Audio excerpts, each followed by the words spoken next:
And it's Tuesday, January 6th, and we're calling the meeting to order and welcoming guests.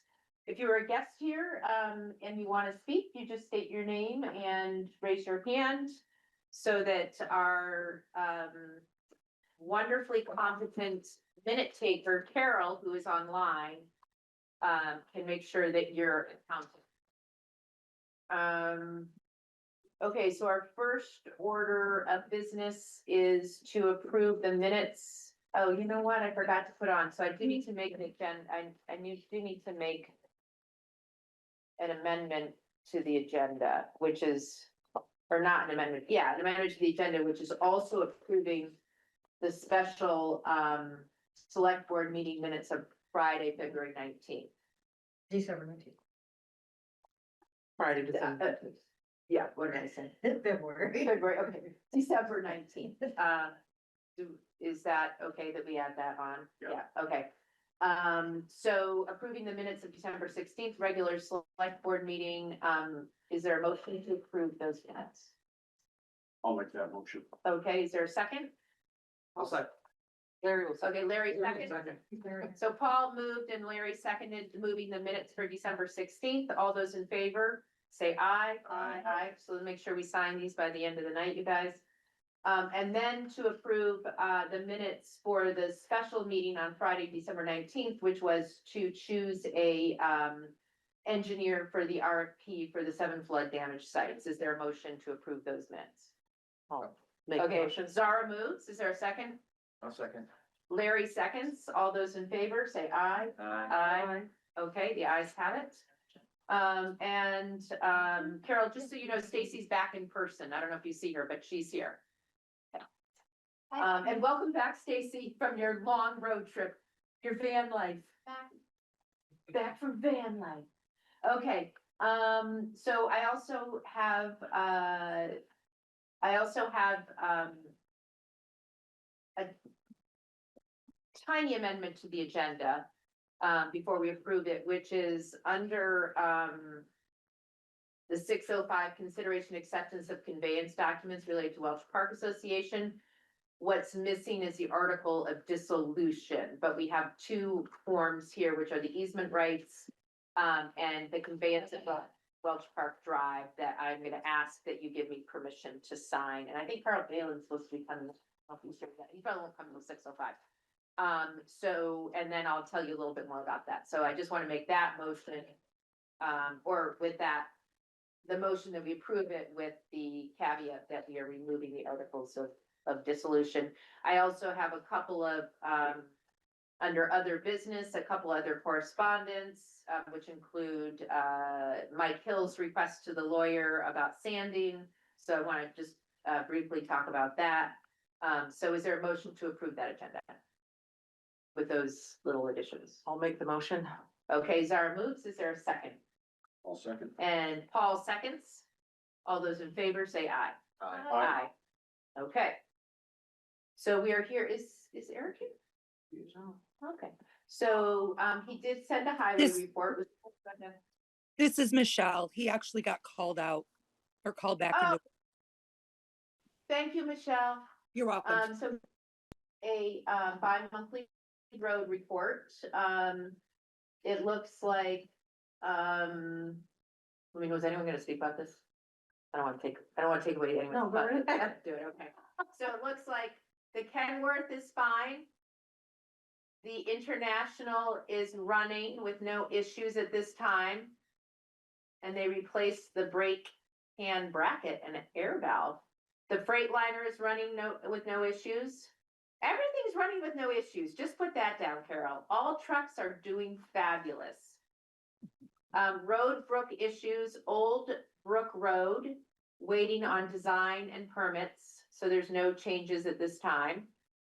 They're plowing, sanding, and salting. And they're working on replacing missing signs throughout the town. I don't know if those missing signs are stolen. What? Yes, the missing signs are stolen, and that's too bad, because it's like a dozen or more and maybe continuing to happen, but what I wanted to point out was the engineer did get in touch with us today and said that with the melting happening at the end of this week, he's hoping to go get, samples of borings and stuff from Bird Perfect. Brook. And I know he wanted to meet, I'm not sure if Eric got back to him about meeting with Eric. And maybe you, if you're available, to go over sort of the sites and stuff like that. So Eric will probably, Eric will be working with him to arrange that. So we ended up hiring Evan Fitzgerald from Fitzgerald Engineering, as our engineer design for the future culverts that we have to work on. So, okay, and then,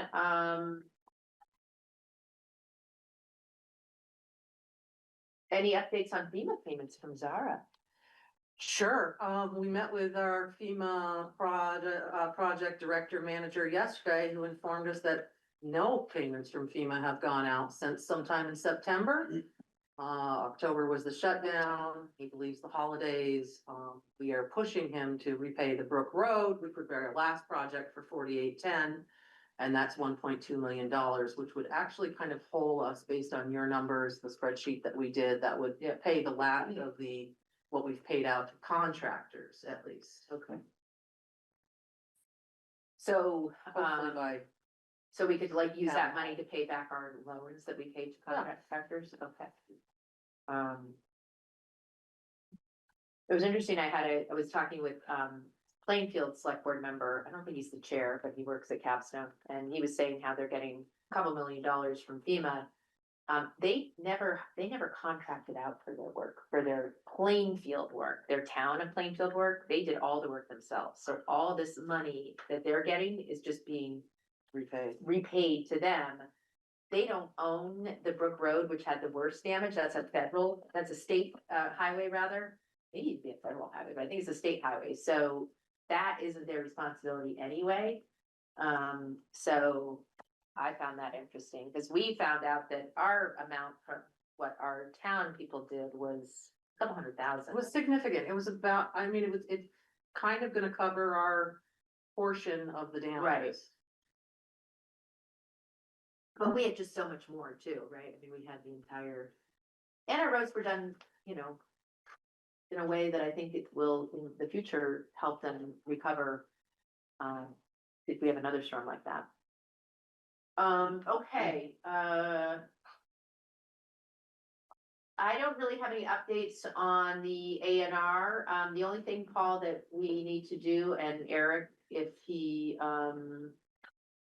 reads the minutes, but I'll get in touch with him, is measure, for the wetland, size, over by South Bear Swamp Road.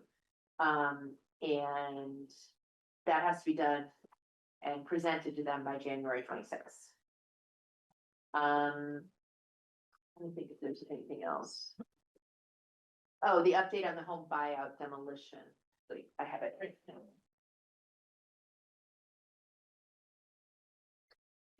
Oh, here you are.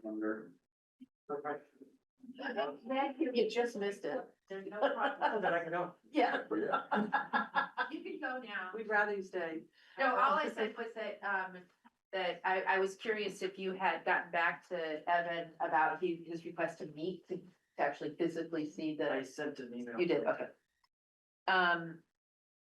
And then, the one thing that we need to do for the A&R is to measure the wetland. Yeah. Go out with one of those big old measuring tapes. Okay, so then the update on the demolitions, of our 9 buyouts. 13 Rich Road and 123 3 Mile Bridge Road have been demolished. I think the only thing that they're waiting to do is like spread seed or something like that. And also 158 3 Mile Bridge Road. The contractor has headed to Ireland for the winter, so they're coordinating with another subcontractor to take over the next group of houses scheduled for demolition. They're waiting on an asbestos testing report and abatement design plan for the asbestos identified at 138 3 Mile Bridge Road. So they have to do something special if they find asbestos. And they're gonna be then working on, 138, 140, 148, and then the 3 Mile Bridge Roads, and then 158 Lower Sunnybrook Road will be next. So, and Kevin Thompson is kind enough, oh, there's Kevin right now, to be able to alert the folks, who are neighbors that the demolition is happening. Kevin, do you want to add anything? I didn't realize you were, sorry. I received word today that the state permit for the demolition at 140, I got a copy of that today along with the permit poster. And also went to Josh at the construction company that's heading Perfect. this up. So that's probably next in line. Okay, perfect. And do you know offhand, like, are the houses being sort of untouched, or are people going in and? No, they seem to be untouched. Okay, good. I went through there yesterday and I saw no footprints into any of the places. So There was that satanic writing in the basement of one of the places, remember that? I don't remember. Was that me? Maybe you weren't there. Someone had already gone in and started spray painting things in the basement. So, okay, any other updates on that, Kevin? no, that's all we got. I appreciate your assistance with all of that. That's really helpful. Okay, so we're ahead of schedule, which is good. Bless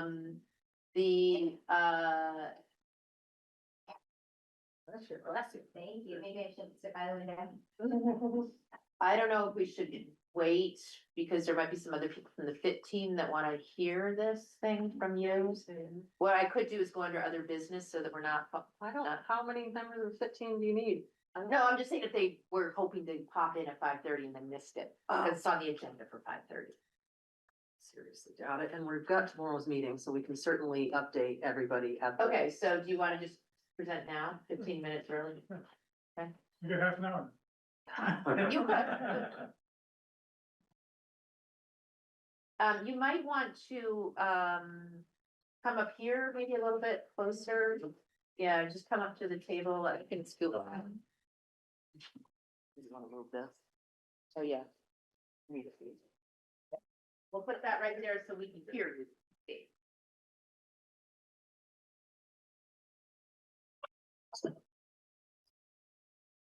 Important stuff. Okay.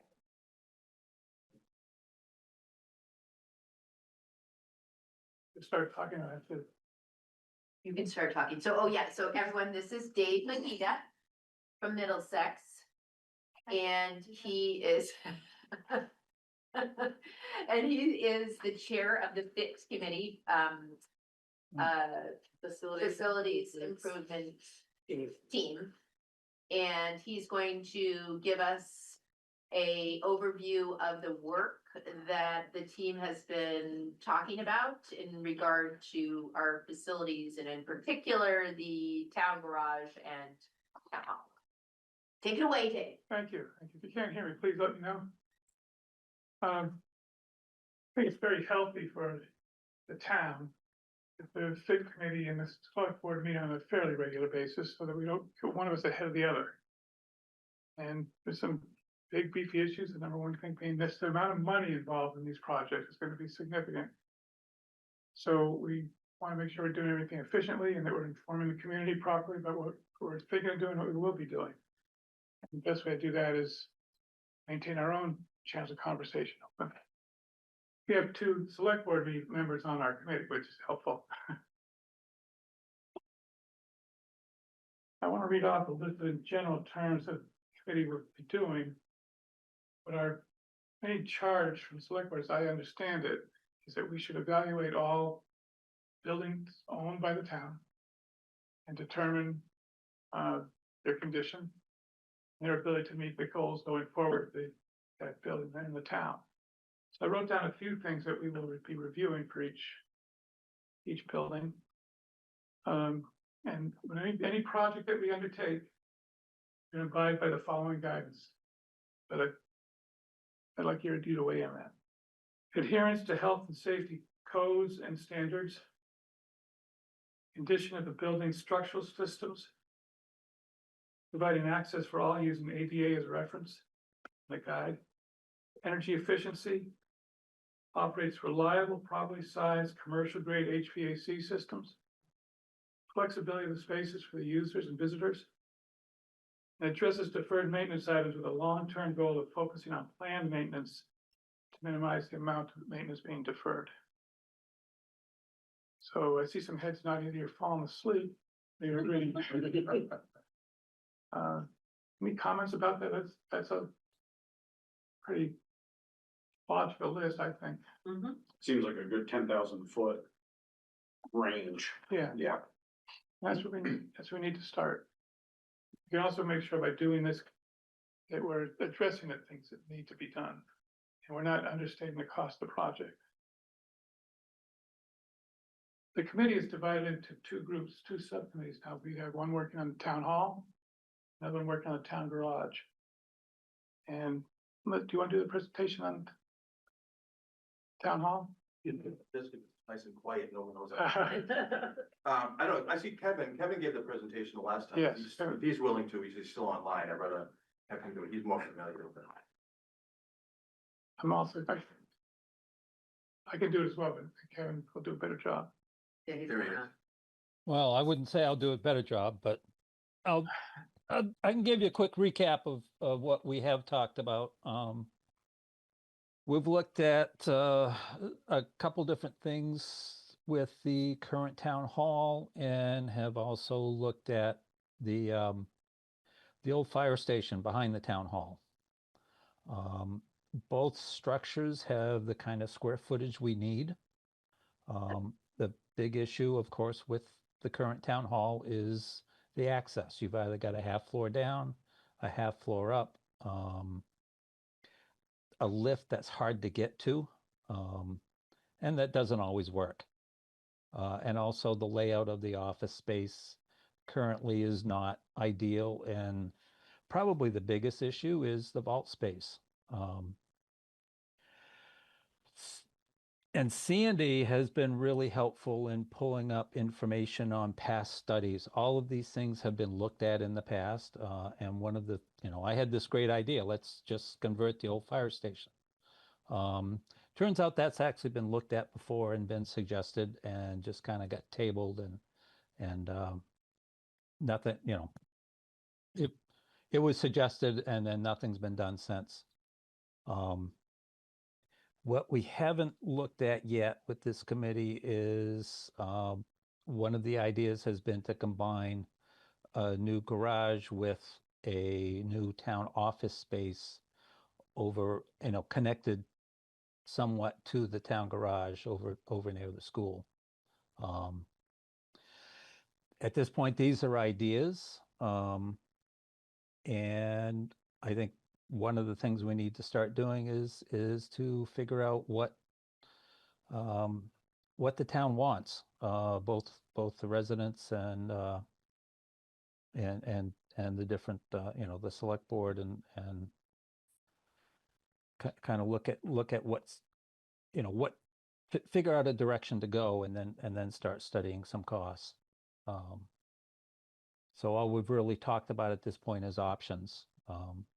One of the other options we did talk about somewhat, and I've done a little work to see that see whether or not it's feasible. And this would be in conjunction with moving the town offices into the old firehouse, would be to actually lift, once we move the offices, lift the town hall, cut the foundation off, drop it back down to ground level so it becomes accessible, and retain that large space that you're all sitting in as a community space, not only for our elections and possibly some meetings, but for other community needs in the village. Anything from dances to yoga to the Historical Society, to give them a home and a base to work out of, that sort of thing. And of course, these are all things that, as Dave said, they're going to cost a lot of money. But we need to kind of we need to find a direction for us and then start figuring out costs from there. direction that we're gonna head is one that meets the things that I've listed before. Users are gonna have a tremendous amount of input to us. Circulation of people working in this building or visiting this building, it's difficult, it's poor, it's a lot of problems with it. We need to take care of those ADA issues, and we can, at the same time, try to take care of the ease of use of once you're in the building. Kevin touched upon the work that have underway now. These are novel ideas. We don't have a price estimate for you. In my opinion, the thing that we're gonna be working on the next few months is developing plans. We have conceptual design right now, conceptual thoughts, sitting down, working those through. And only then, when we have a design that's fairly well set, can we get a rough estimate of cost. Problem with going in too soon with a cost estimate is people tend to latch on to the first number they hear. And we want to avoid that. We don't want to release numbers until we're darn sure of them. We want to have a relationship with this community well enough to know they trust us for that. Any questions about the town hall plot before I go into the town Yes, garage? this is Bill Price. Can I, Kevin? Yes. Kevin, when we talked before, you talked about fire part in the back of the building. What was so wrong with it that it got stopped? I don't think there was anything wrong with it. I think it was suggested that that would be a good use for that space. Right. And nothing followed up from that. So could be in the running? Would it help us? I don't see why not. It is a historical structure. It's of the two structures, it's actually the oldest one. And Dorinda can probably speak a little bit more about the history of that building. The reason to save it would be that it is a historical structure, but it's not, using it isn't going to save us a lot of money because it's got to be gutted. No, but it's the convenience. It's right there. It's right there, and it would then retain the large space that the town hall is. Right. The other advantage of moving the Kevin? offices to a different building is that you're not moving the offices twice. If we were to renovate the town hall for the offices, we would actually have to find Clean out. temporary Clean home. out. Yeah, clean everything out to work in. Yeah, we'd have to have a temporary home, and that would be and I would say minimally a year, if not longer, and then move again. I understand that.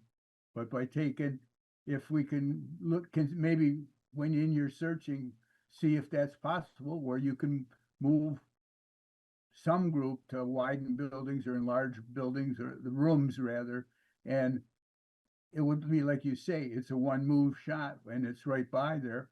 We would be everybody still within one vicinity, one location, everything would be there. I can offer some context for that. When the town garage was evaluated at the same time, that building was also evaluated. And the reason why that building has just been used simply for cold storage is due to structural issues. Okay. We would have those structural assessments from the same time that the town garage got evaluated. And that's why that building has really done nothing but house some of the highway equipment, just dry storage. Yeah, I've essentially. seen it as a storage bin back there. Yeah. Yeah, Because at this point, it's a liability to have people in it. Okay. Do you remember? There are potential foundation issues with that building, and the second floor is basically unsafe. That's the structural problem. Okay. Is That's- the second floor. You know, we could either eliminate it or, look at it again, a different way possible, but, you need to, in my eyes, possibly want to decide yes or no. So you just get rid of it, not get it off the list of availabilities. Thank you, Bill. Zara? I really appreciate it, and I so appreciate your knowledge. We have a whole committee put together for this, so this isn't really the time to discuss, minor details. Tomorrow night is the entire FIT committee at 5 o'clock.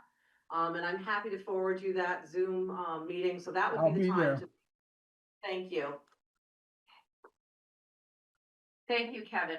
Go ahead, Dave. We have a lot of information on town hall, which got this actually jumping a little bit faster. And of course, that's the work that we did before to develop the project that was not funded. But the present conditions were very, very clearly and effectively evaluated. Any questions on the town hall before I move to the town garage? No, I guess I would just ask, well, sorry, I would just ask that, that we continue to make sure that this FIT committee is also, considering what needs to be done regardless of what happens to the buildings, right? Like Yeah. that we still need to, paint these walls or the roof needs to be replaced or whatever, because this is our asset. Yeah. And then, go ahead. Matt, I just had a question. Matt is, and I can't pronounce your last name, say again, Arkiwalk, Arkiwalk, do you have like a timeline or? You don't need to discuss that in my presentation. That's an important issue, timeline. Okay. Matt asked about timeline. Any other questions on town hall? Town garage. If you've seen it, you know, it's a tired old building. It's designed to be about a 25-year-old building. It's now approximately 50 years old. It's showing. I don't want to panic anybody, but it's in deplorable condition. And anybody who doubts that, we should have an open house. Let me just. There's issues related to water, ventilation, proper storage of hazardous material, ADA. Trying to think of some other ones. Mold, we have mold issues, yeah. And it all needs to be addressed. How we do it is up for discussion. I think for this discussion tonight, assume that that project makes it through the cut list of it, and it needs to be done. So, will be the most effective way of doing it. I'm throw a thought out there. My guess is that it's going to be much cheaper to demolish and build new. And we can build new for a facility like that, pre-engineered building where the building arrives on trucks and set up in the field. It's a very cost-effective way of getting buildings built quickly. As for the environmental issues on site, regardless of how we design the building, those all need to be addressed. I can list specific projects unless you. So would you be doing sort of this similar thing, like, interviewing the townspeople to say, doing a survey kind of thing, like? Well, my thought was, and this was leading to the discussion I want to have out with the board. It's crucial that we participate, the community participate in this project. And you can run through the whole list of things that need to be done. I think even everything on board like that is good. Question is, to get to the point that we can undertake this project, we need to do a few things to get things from the users. Tell us exactly what they want. We need to know, not just in our gut, but in the thorough engineering evaluation, what's going on with the soils outside the building, what's going on inside the building that need to be addressed a certain way, just to start the project. But those things need to be included in the cost estimate. Otherwise, we're not telling the townspeople the true full cost. And it's very easy in projects. I've done a lot of projects in my day. I've never had one that starts off with too much money.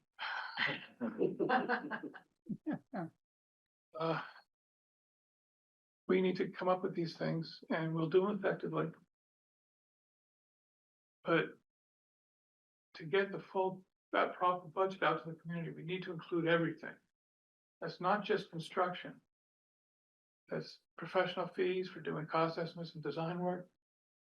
It's applications, it's, I don't know if you pay taxes on this, but it's insurances. And that's before we can actually start the work. Another big thing that's often missed, it's called FF&E, furniture, fixtures, and equipment. You don't want to have a brand new building, it's properly set up, properly ventilated, using equipment that barely functions. So build this as a whole project. We need to sit down with the user and say, how do you use the space? And they'll tell us, and then we can find the proper furniture.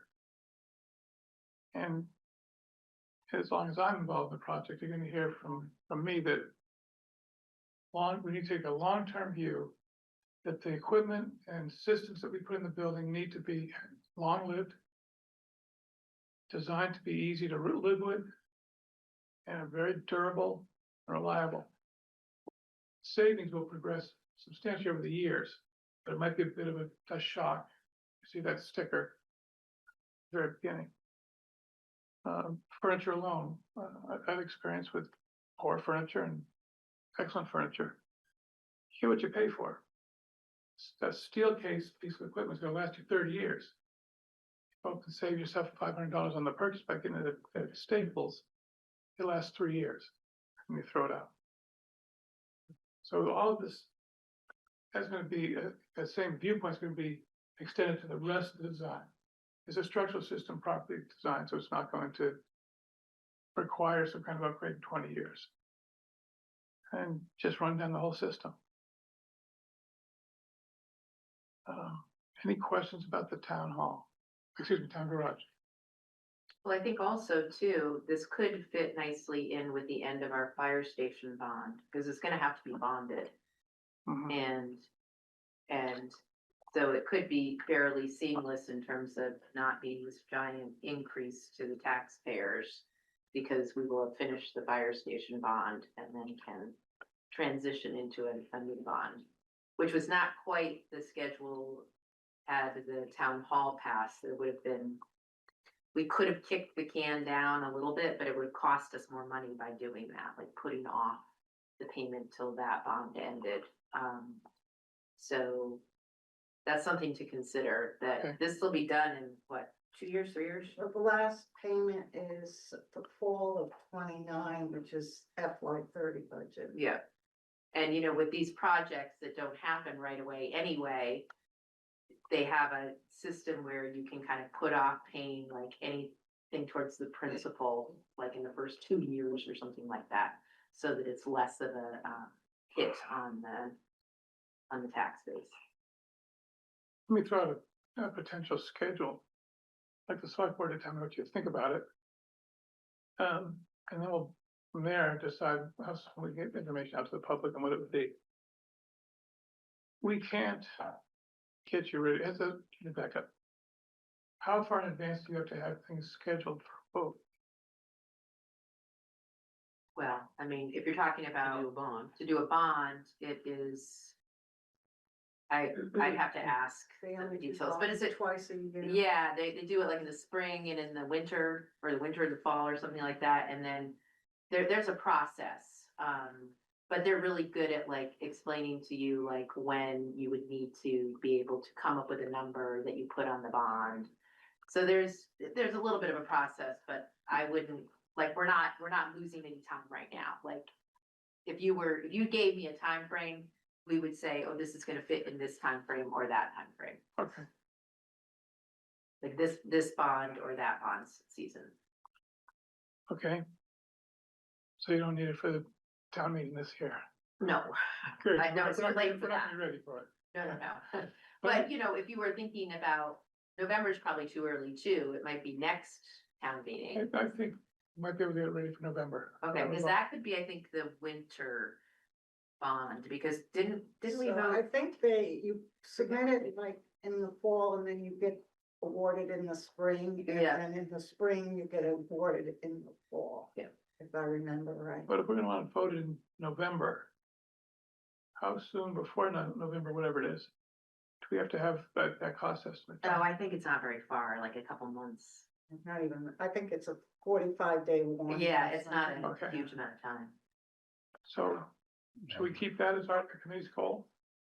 Yeah, Based on what I've seen with the town garage in my experience, and I'm a little biased with it, but structural and health wise and the lack of space, as well as the hazardous materials that are stored in there Without ventilation. without ventilation and the wet vehicles, all of the things that create terrible working conditions.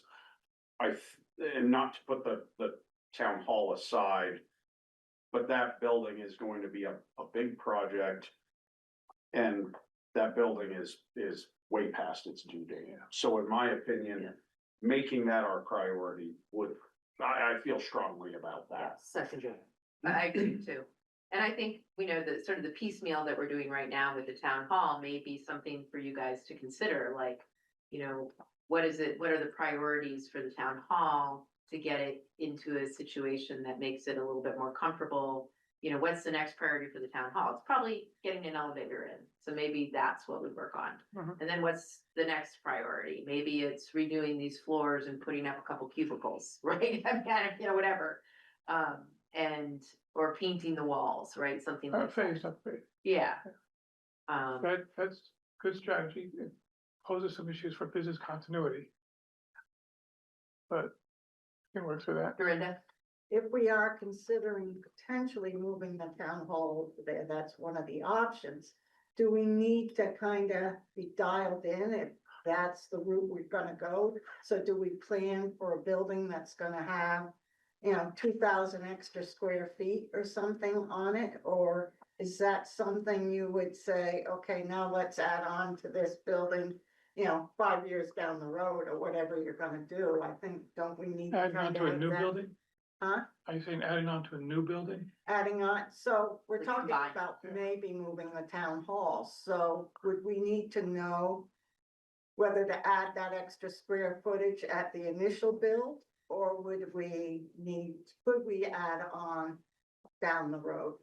I do think because of how wet it is there, that as great, I'm a proponent of capturing one space for multi-use. I think the problem is going to be the amount of usable square footage versus the amount of wetlands that surrounds that. I think we're gonna be Maxed out? maxed So out. you don't think the town hall could go I, over as there? much as I would actually love to see that, I don't think maybe you could go up. Well, town offices maybe is, and I think. Well, that's what I'm talking Yeah. about, Yeah. that's all, it's all office, I mean, Yep.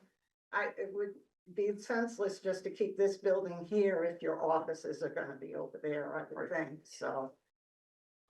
But, And there's also well and septic issues. Well, septic is the other thing. When you're increasing capacity of people who are there, your septic system's gotta account for that, and again. But we certainly need bigger size, because as of now, we're Yeah. keeping expensive vehicles outside in the elements because we don't have the space to house them. The good thing is more space in the building itself doesn't affect that. It's more just the users of the space.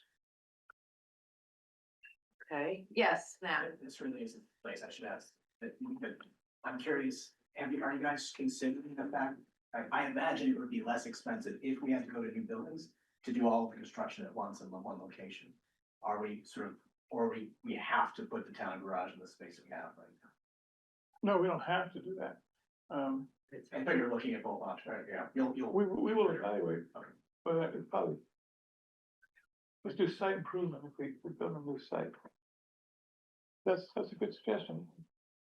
Get into that, I mean, Thank you. moving the town town garage. to a totally different site. we'd have to buy land. I'm just thinking the construction cost is likely to be the most Yeah. expensive part.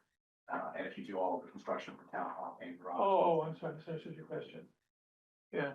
I think that's how we started, was one building makes financially more sense than two, but we'll see how that goes. Okay, but that's still in the running. Oh, yeah. Okay. But we also want to remember that this building, as we know from all the research that we did over 2 years, this building that we're sitting in is actually pretty sound. And, is it perfect? No, but it's a decent piece of property. It's not a crumbling, all the guidance. engineers and architects said it's structurally sound, and I know somebody's husband spent some time up there. Maybe Well, even- that's the hard part with the town garage, that is. Yeah, we know that it's- There's no, Exactly, no option for a phased plan there. exactly, yeah. Okay, so, sorry, Real quick, Can I add one of the, something? Just a minute. just a Susan. minute, Susan. one of the other things that we talked about at the meeting was about this town meeting was to have a side presentation, like, you know, how people put Yeah, stuff up on the yeah. way. Just to show people that want to be transparent about what we're doing, hey, this is coming down the road to think about, but also, you know, some of the pictures you took from the town garage were quite telling. So my thought is, is it worth it to have something at town meeting so people can ask questions and talk? Not in the main forum, but on the I think side. we were going to. Yeah. On the main Yeah. forum, We yeah. talked about that. Yeah, I was thinking. Why don't we just have town meeting in the town garage? Then everybody will probably get behind the. It's a great idea, Casey. Bring your buffers. There you go. Susan, what would you like to add? Yeah, two things. One, I definitely love the idea of using town meeting as a time to get input, whether it's as an article for discussion or use the space, like, you know, as people are coming in to cast their ballots, make sure that there's a survey available there, or, you know, so that multiple ways that people can engage with these facts, and even have a slideshow, I think is a great idea. And the other thing that I would add is I think that it's important when we're talking about town hall to to think about it. We kind of put the terms together, but what we have right now is a town hall that has town offices in it. And when we've discussed adding this, you know, a couple thousand feet to the square feet to the possibility of that to the town garage, that isn't the town hall, that's the town offices. And meaning that what you get is, you know, I mean, the things that we need that we have now in our town hall are, you know, as you already heard, you know, the vault and the place for the people who work there. But it's also the only common space that our town now owns, and it hasn't been, it's not really usable right now. The town hall space isn't really usable because of access issues and maintenance issues. But it is an asset that we have. And so I think that if we were to replace it with just town offices, we would need to recognize that we're losing that as a common space, as a meeting space, which is the only one left in our town. So I'm a big advocate of thinking creatively about how to fund whatever it is that we do, and there are a lot of different options, so that we can get folks involved beyond a bond in funding for something where we're really talking about a common space, you know, the kind of the heart of the town where people can get together for gatherings, you know, take courses, do the things that communities do together. And it would also be obviously good for the kinds of meetings that we're having right now. Thanks, Susan. Okay, any other questions for Dave, or Kevin or Larry or Sarah? Okay, so, yeah, Dave, I have a anything? question for you. Yeah. So we're gonna see that we're gonna have some public display, town meeting. We're gonna aim for getting cost estimates in advance enough that we can get to the November ballot. Yes, I think that sounds like a good, plan. Good plan, yes. Okay. Great. I just would also say that if you're thinking that you're gonna have to hire someone to, like, I'm not sure if you think as a committee, because you think this is also just gonna be a, sort of a cookie cutter Huntington home type building, that we wouldn't have to hire someone like VIA to come in and do like that. The first time we worked with VIA, we did it through a, municipal planning grant, so it was covered by that, except for the 10%. That municipal planning grant we already got this year, so that's not gonna be available for this, so if you think there's gonna be money involved in this by November, that would be something that we would need to know if you need. Oh, that was my next topic. Okay. Before I hear my seat. We are gonna incur some cost, getting some architect engineers to bless what we're looking at, to do cost estimate. I don't have an estimate for you, what that cost gonna be to get professionals in here.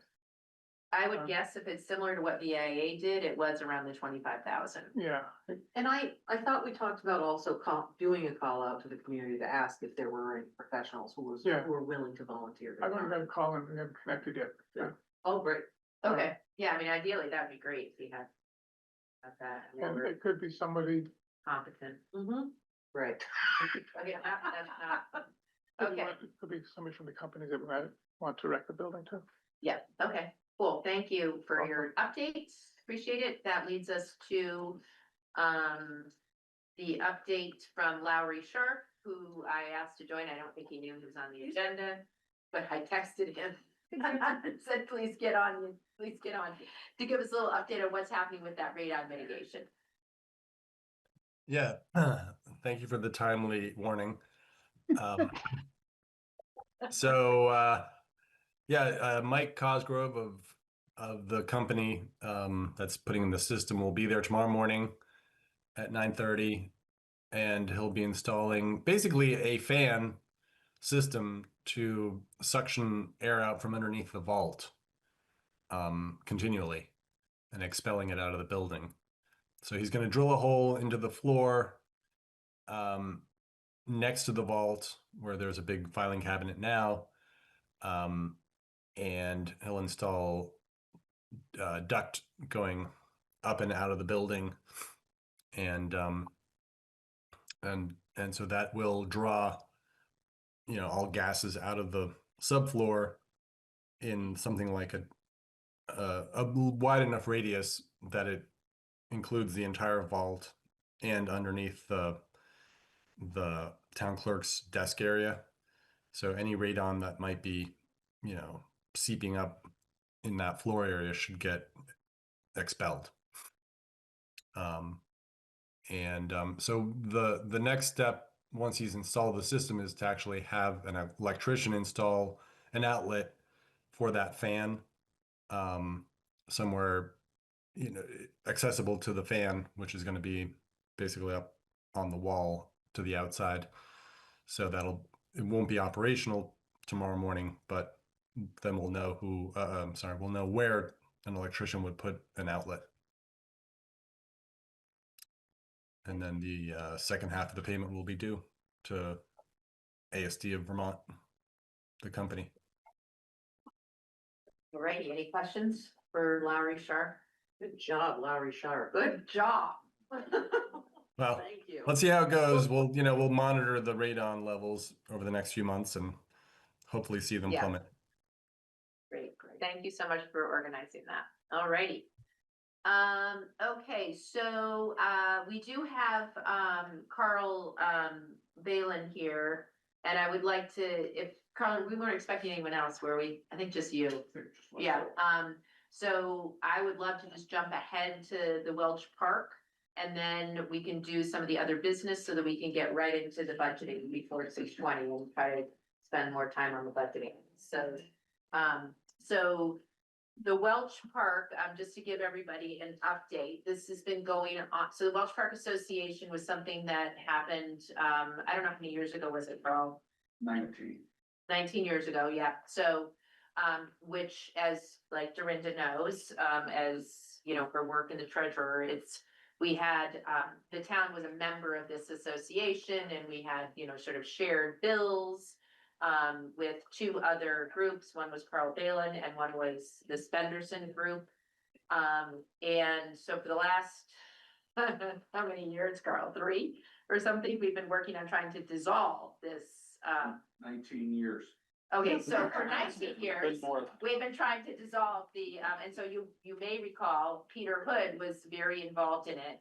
And I refused to understand or learn anything about Welch Park until I was forced to. When Carl said, Liz, you're not answering my emails. I was like, oh, fine. So starting in, I forget when Carl and I first met, but we met with Cheryl and Eric from the fire department perspective to talk about next steps in actually bringing this to closure, the actual dissolution. So tonight, what we're presenting, what I'm asking you to give me authority to do is to sign 2 out of the 3 documents that will lead to dissolution. And so one of them is this easement right for fire protection. So that means that our fire our firehouse has access to the pond on lot 7, I believe it is. And then the second document is conveyance of Welch Park Drive, which was a part of the association, and like we shared in plowing costs and stuff like that, that it becomes a town road and that the town maintains it. So what will end up happening is, as well with this shared easement right, is it includes sort of a shared cost. So if we needed to do repairs on, you know, the pump house by the pond, we would share that cost, with the owner of that lot. So there are 2 lots that are going, one is going to Carl, I believe that's lot 2. And lot 7 is gonna be owned by, Benderson. So it won't be none of this is a part of the association anymore, right? So we will continue to own our lot where the fire department is. We'll have easements to, the fire pond, and I think there's some other like pump or something by the river that will have easements to. And so that's document 1, and then document 2 is the Welch Park Drive becomes a drive that the town maintains. The dissolution agreement, for whatever reason, didn't come. It wasn't quite ready yet, so that basically will be something that all 3 parties sign, saying that Welch Park no longer exists, and that I assume will come in the next meeting or 2 that we all sign. It's waiting on someone, and I believe it's Benderson, has to do I something. believe Benderson has forwarded everything to Rob. He does not have the dissolution. There's something about the dissolution that is lacking. And that was my conversation with Rob today. So I do not have the dissolution agreement. He has not received Benderson's paperwork. Well, I think he did, but there was something that Rob had asked him to change that he didn't. Plus, miracle, it's in here, but I don't think it is. Would No, there's you- only 2 documents. Would you please ask that I'm included on these emails? Yeah. If there's paperwork missing. Because, Yep. Bryce Simon was under the impression that all the documents were here. Yeah, they're not. We're missing the dissolution. So I don't think I have it in an email. I think it was in a phone call with Rob as to why I'm still missing, the dissolution agreement. I believe all those documents are tied together.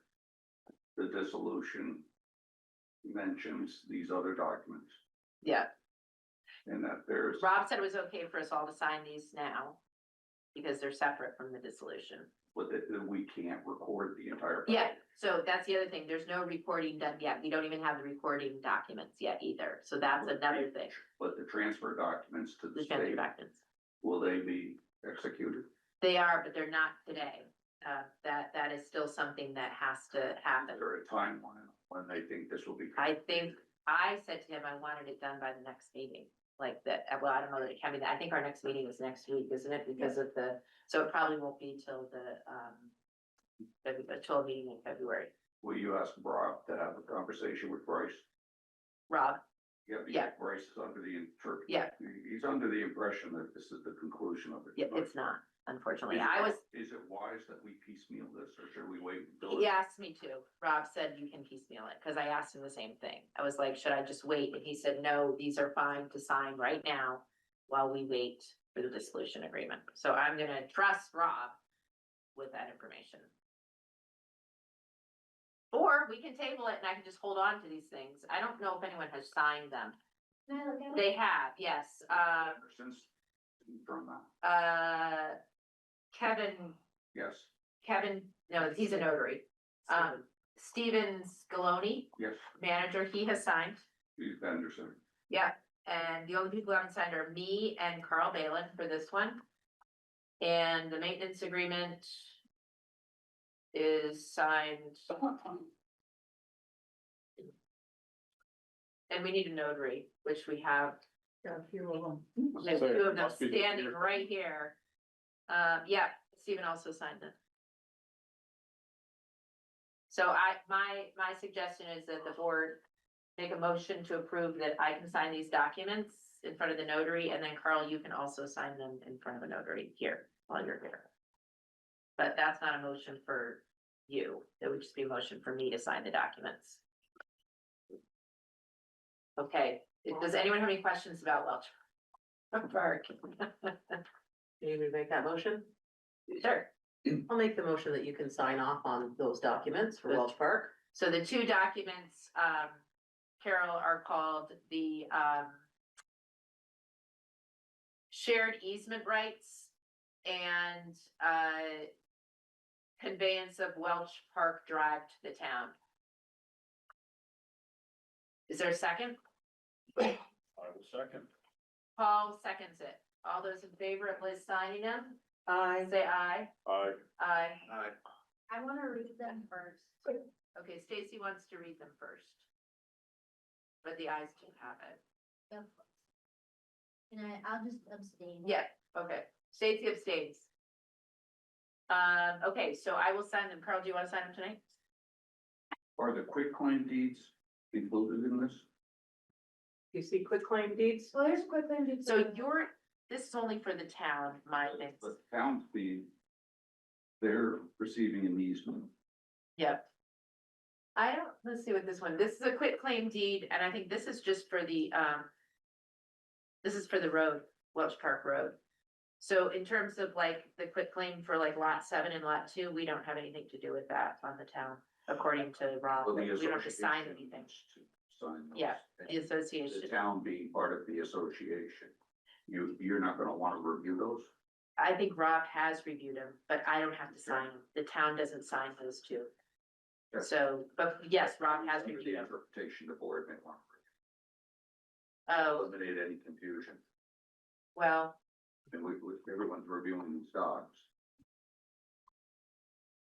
um, I'm more than happy. They can. Once I review these, I'm more Yeah. than happy to sign them. okay, I just wanna make sure that we have a timeline on when we're gonna bring this to Yeah. conclusion. well, believe me, I was hoping it was December, as you know, I had it on my agenda for December. Believe me, you have gone over and above, and I very much. So I'm just, it's yeah, more, not I my, was under the interpretation. Yeah. with The conversation I had 45 minutes ago, that this was a complete package. Okay. Signed. yeah, I A don't little think, taken back by Yeah. the fact that I would think all parties would want to review the complete package in its entirety. Yeah. Versus piecemeal. Well- Together.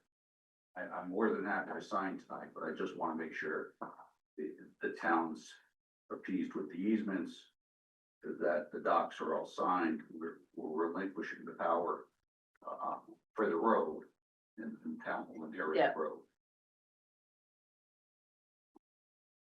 so, okay, so I I'm think. more than happy to sign Yeah. it, but I just, Okay, so I think that, I mean, my recommendation would be that, and it's already, the motion's already been made, that we do sign, because this is not me making this recommendation, this is the lawyer.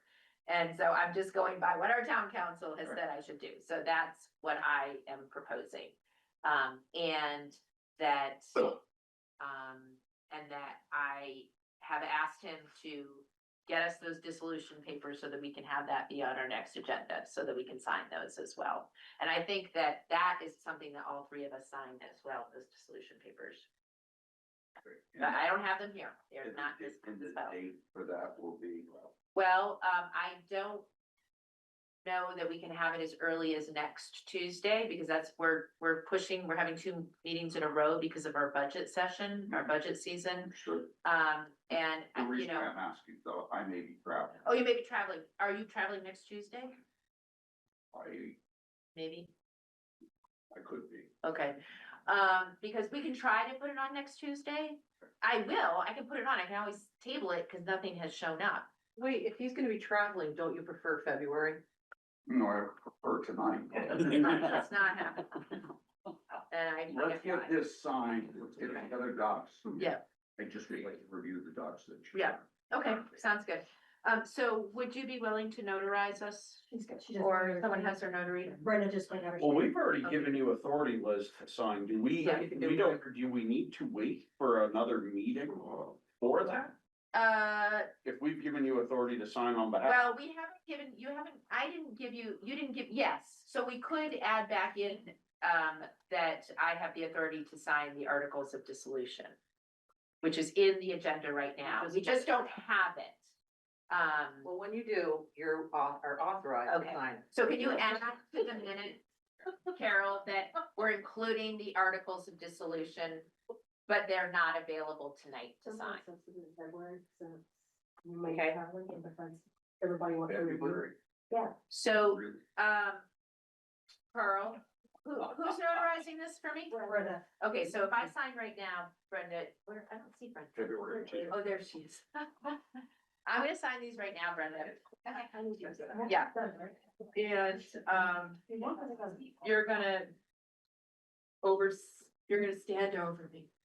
Bless you. Okay, so this is by, Right.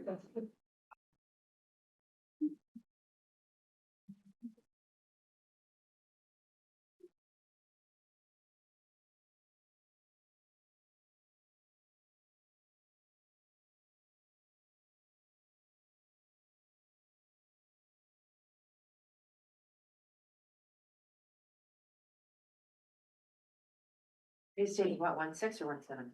1/6.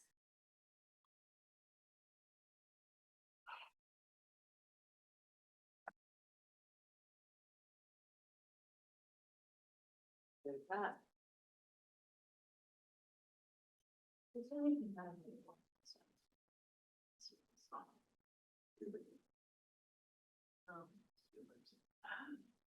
Okay, the date on this is wrong, so I'm going to just cross it out. That's what they did too. January. This says 2000. Oh, okay, let me run with it. Yes. Yeah, this goes all the way back to 2024 that we were hoping to do all this. That was 2 years ago. Okay.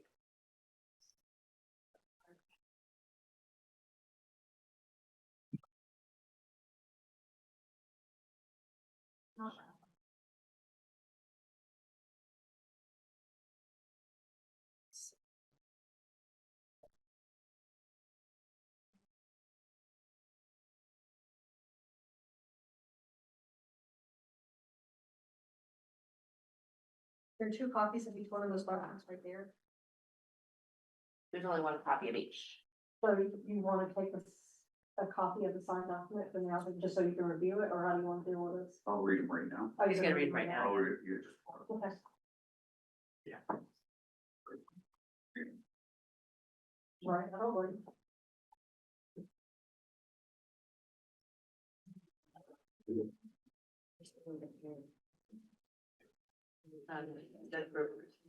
Yes, yeah, it was.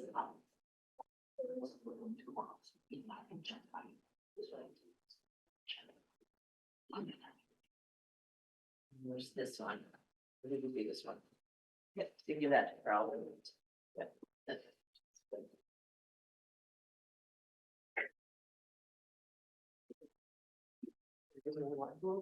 Yeah. And then, yeah, so you are going to Pearl, sign these, we can make copies. Carl, we can make copies for you if you decide to sign them. Hope you do. You know the best thing to do? You won't record these. No, nothing's been recorded yet. Be No, recorded. not yet. We have to wait for, so let me see if, I think that, He said he's gonna review them right now and sign them. yeah, but I think that, what's his name? Rob said something about Welch Park today and what was the next steps that were gonna happen. Let me just see. Whoops.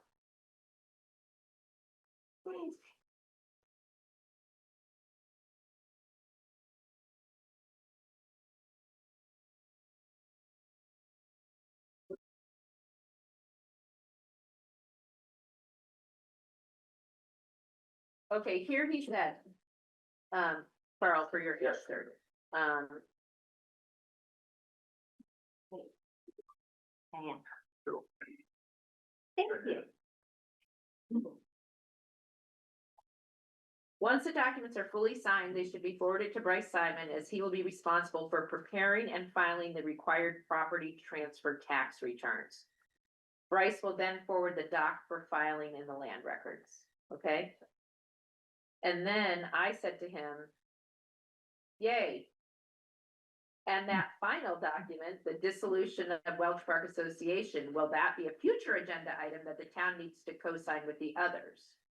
Yes, we are awaiting action by Benderson's lawyers to get the revised version signed and forwarded to us.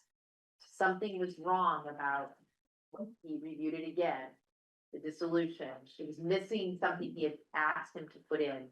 He forgot to do it. Was this all this afternoon? This was all this afternoon at 3:01 and 2:51. What's another? During my work hours with my regular job.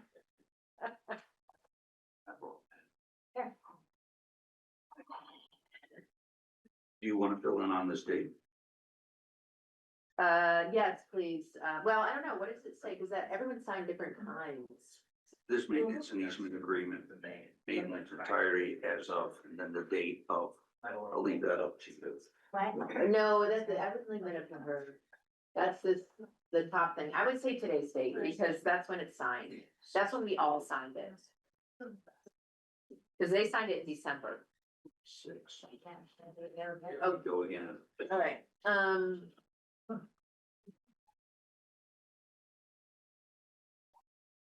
okay, so if you guys don't mind, I think before we start the budget, let's just get through some of this other business, so we don't have to think about it anymore.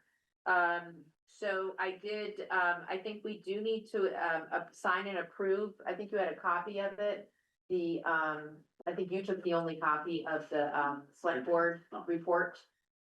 No, there was one copy of the select board report, that's right here, that's what we all need to sign, I think.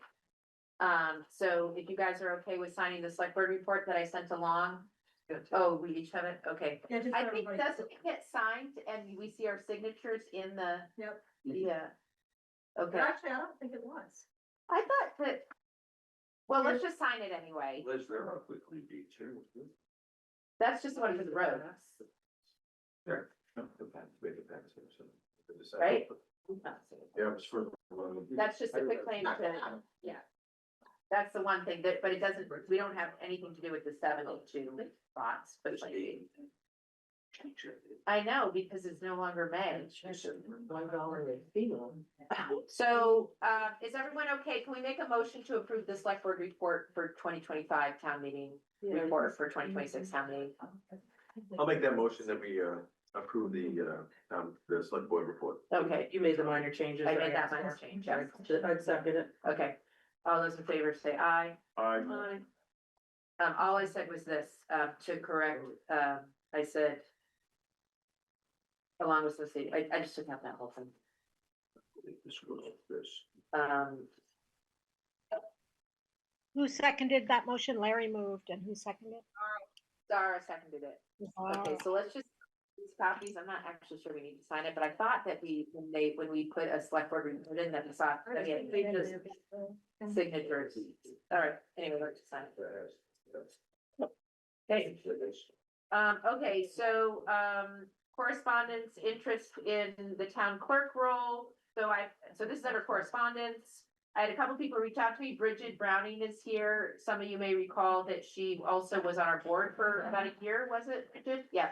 And so Bridget is throwing her hat into the ring. I had another person reach out to me. I'm not sure if they are actually going to, but they did get in touch with Cheryl. So I think that's great news. So we have a couple of people that are potentially interested. You are definitely getting your petition signed, right? Is that correct, Bridget? Correct. Okay. So long as, I just wanted to double check that the job description and everything is, because it's appeared to go a little differently. Yeah, okay. Yeah. So you can be a part of you can hear this, what we're gonna talk about next in terms of the budget.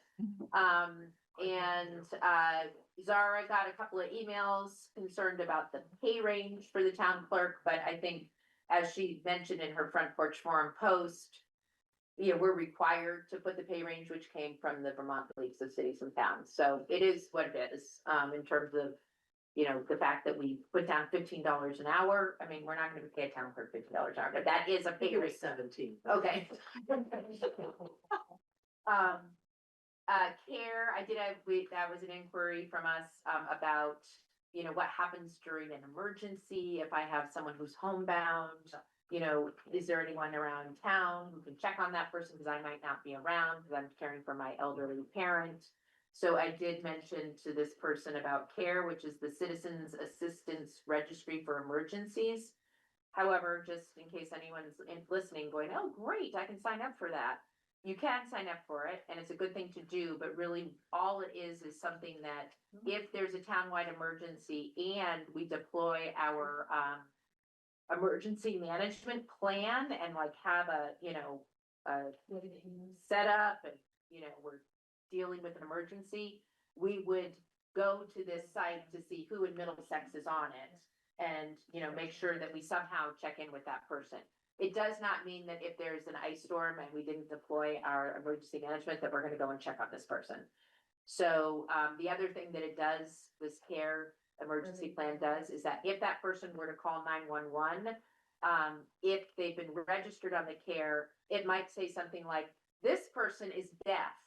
So they're not gonna answer the door, or they're not gonna be able to talk on a phone. So send someone over immediately, or this person has Alzheimer's and may not respond properly. And that's what CARE can help with, is during a call for 911. And if we deploy our emergency and decide that we want to check and that we need to check in on the people that are in the registry. So, that being said, that's something you also have to register every year with. So it's not as utilized as it should be, and it is not a guarantee that anyone is going to come to your rescue in the event that you have an emergency. Okay, or you think that there's an emergency. false hope is still like. Yes, false hope is better. There was also an inquiry to Zara, about, you know, we had the conversation about potentially having a paid, you know, a couple hours a week for road commission. So, there was someone interested in that. And then the inquiry, that came sort of last minute, that's not on here, from Mike Hill about, the request to sand, because his sander was broken on the class 4 section of the road during the ice storm. And so what Rob Halper, our lawyer, wrote back to him today was that if he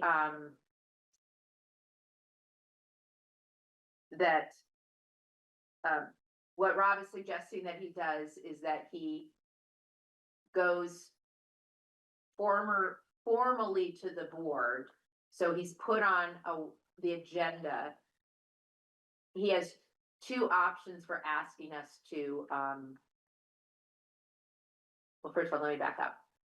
He can ask us to sand the class 4 road without, he can just come to us and say, I'd like to be on the agenda to ask you to, and we can say, yes, we'll do that, or no, we won't do that.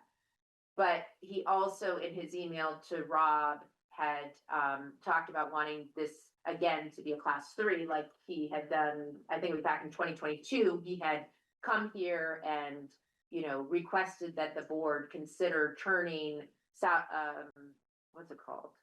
It is South Bear Swamp Road into a class 3 road. And at that time, we said, no, we didn't want to do that. No, 75 signatures is what he needs to do. No, there's two ways he can do it. He can come to us to do it, or he needs 5% of the town to agree that it's in the public's interest. So not just the 5 people who live on the road, but the whole public's interest to turn that into a class 4 road. So he has 2 options of doing that. He can just come and ask, or he can get the public input. And there's lots of things that it's not like we would just agree on that night. Yeah, we're gonna turn it into a class 4 road. There's more to that, but Rob is asking him to formally take this to the board, not just hope that Rob comes to us and says, yes, we will, you know, he wants us to sand, can we sand? He has to ask for that. Next one question. Yeah. The with the 75, whatever the signatures are. Yeah. 75, where does that go after? Is it just, if the 5% of the people sign it, it's approved? No. It then comes formally to the board Okay. for us to consider.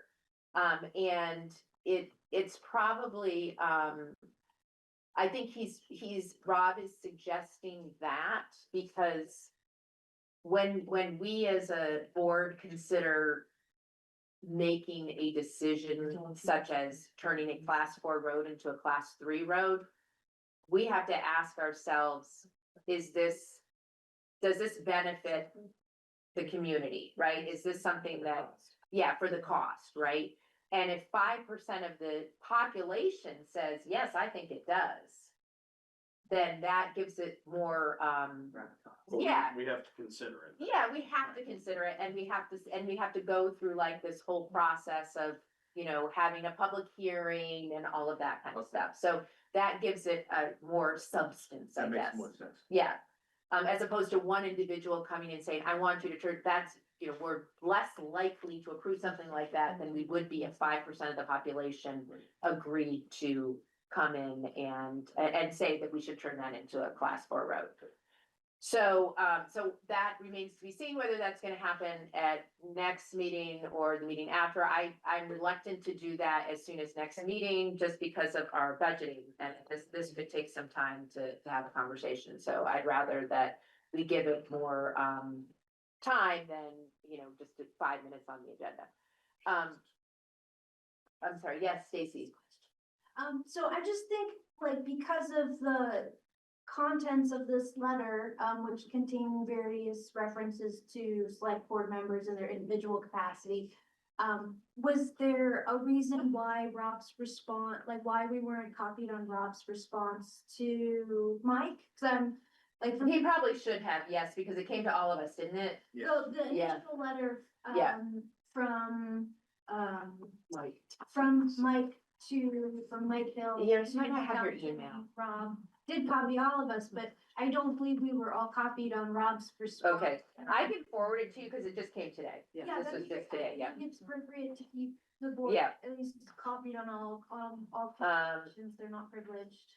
Let me see, what was it called?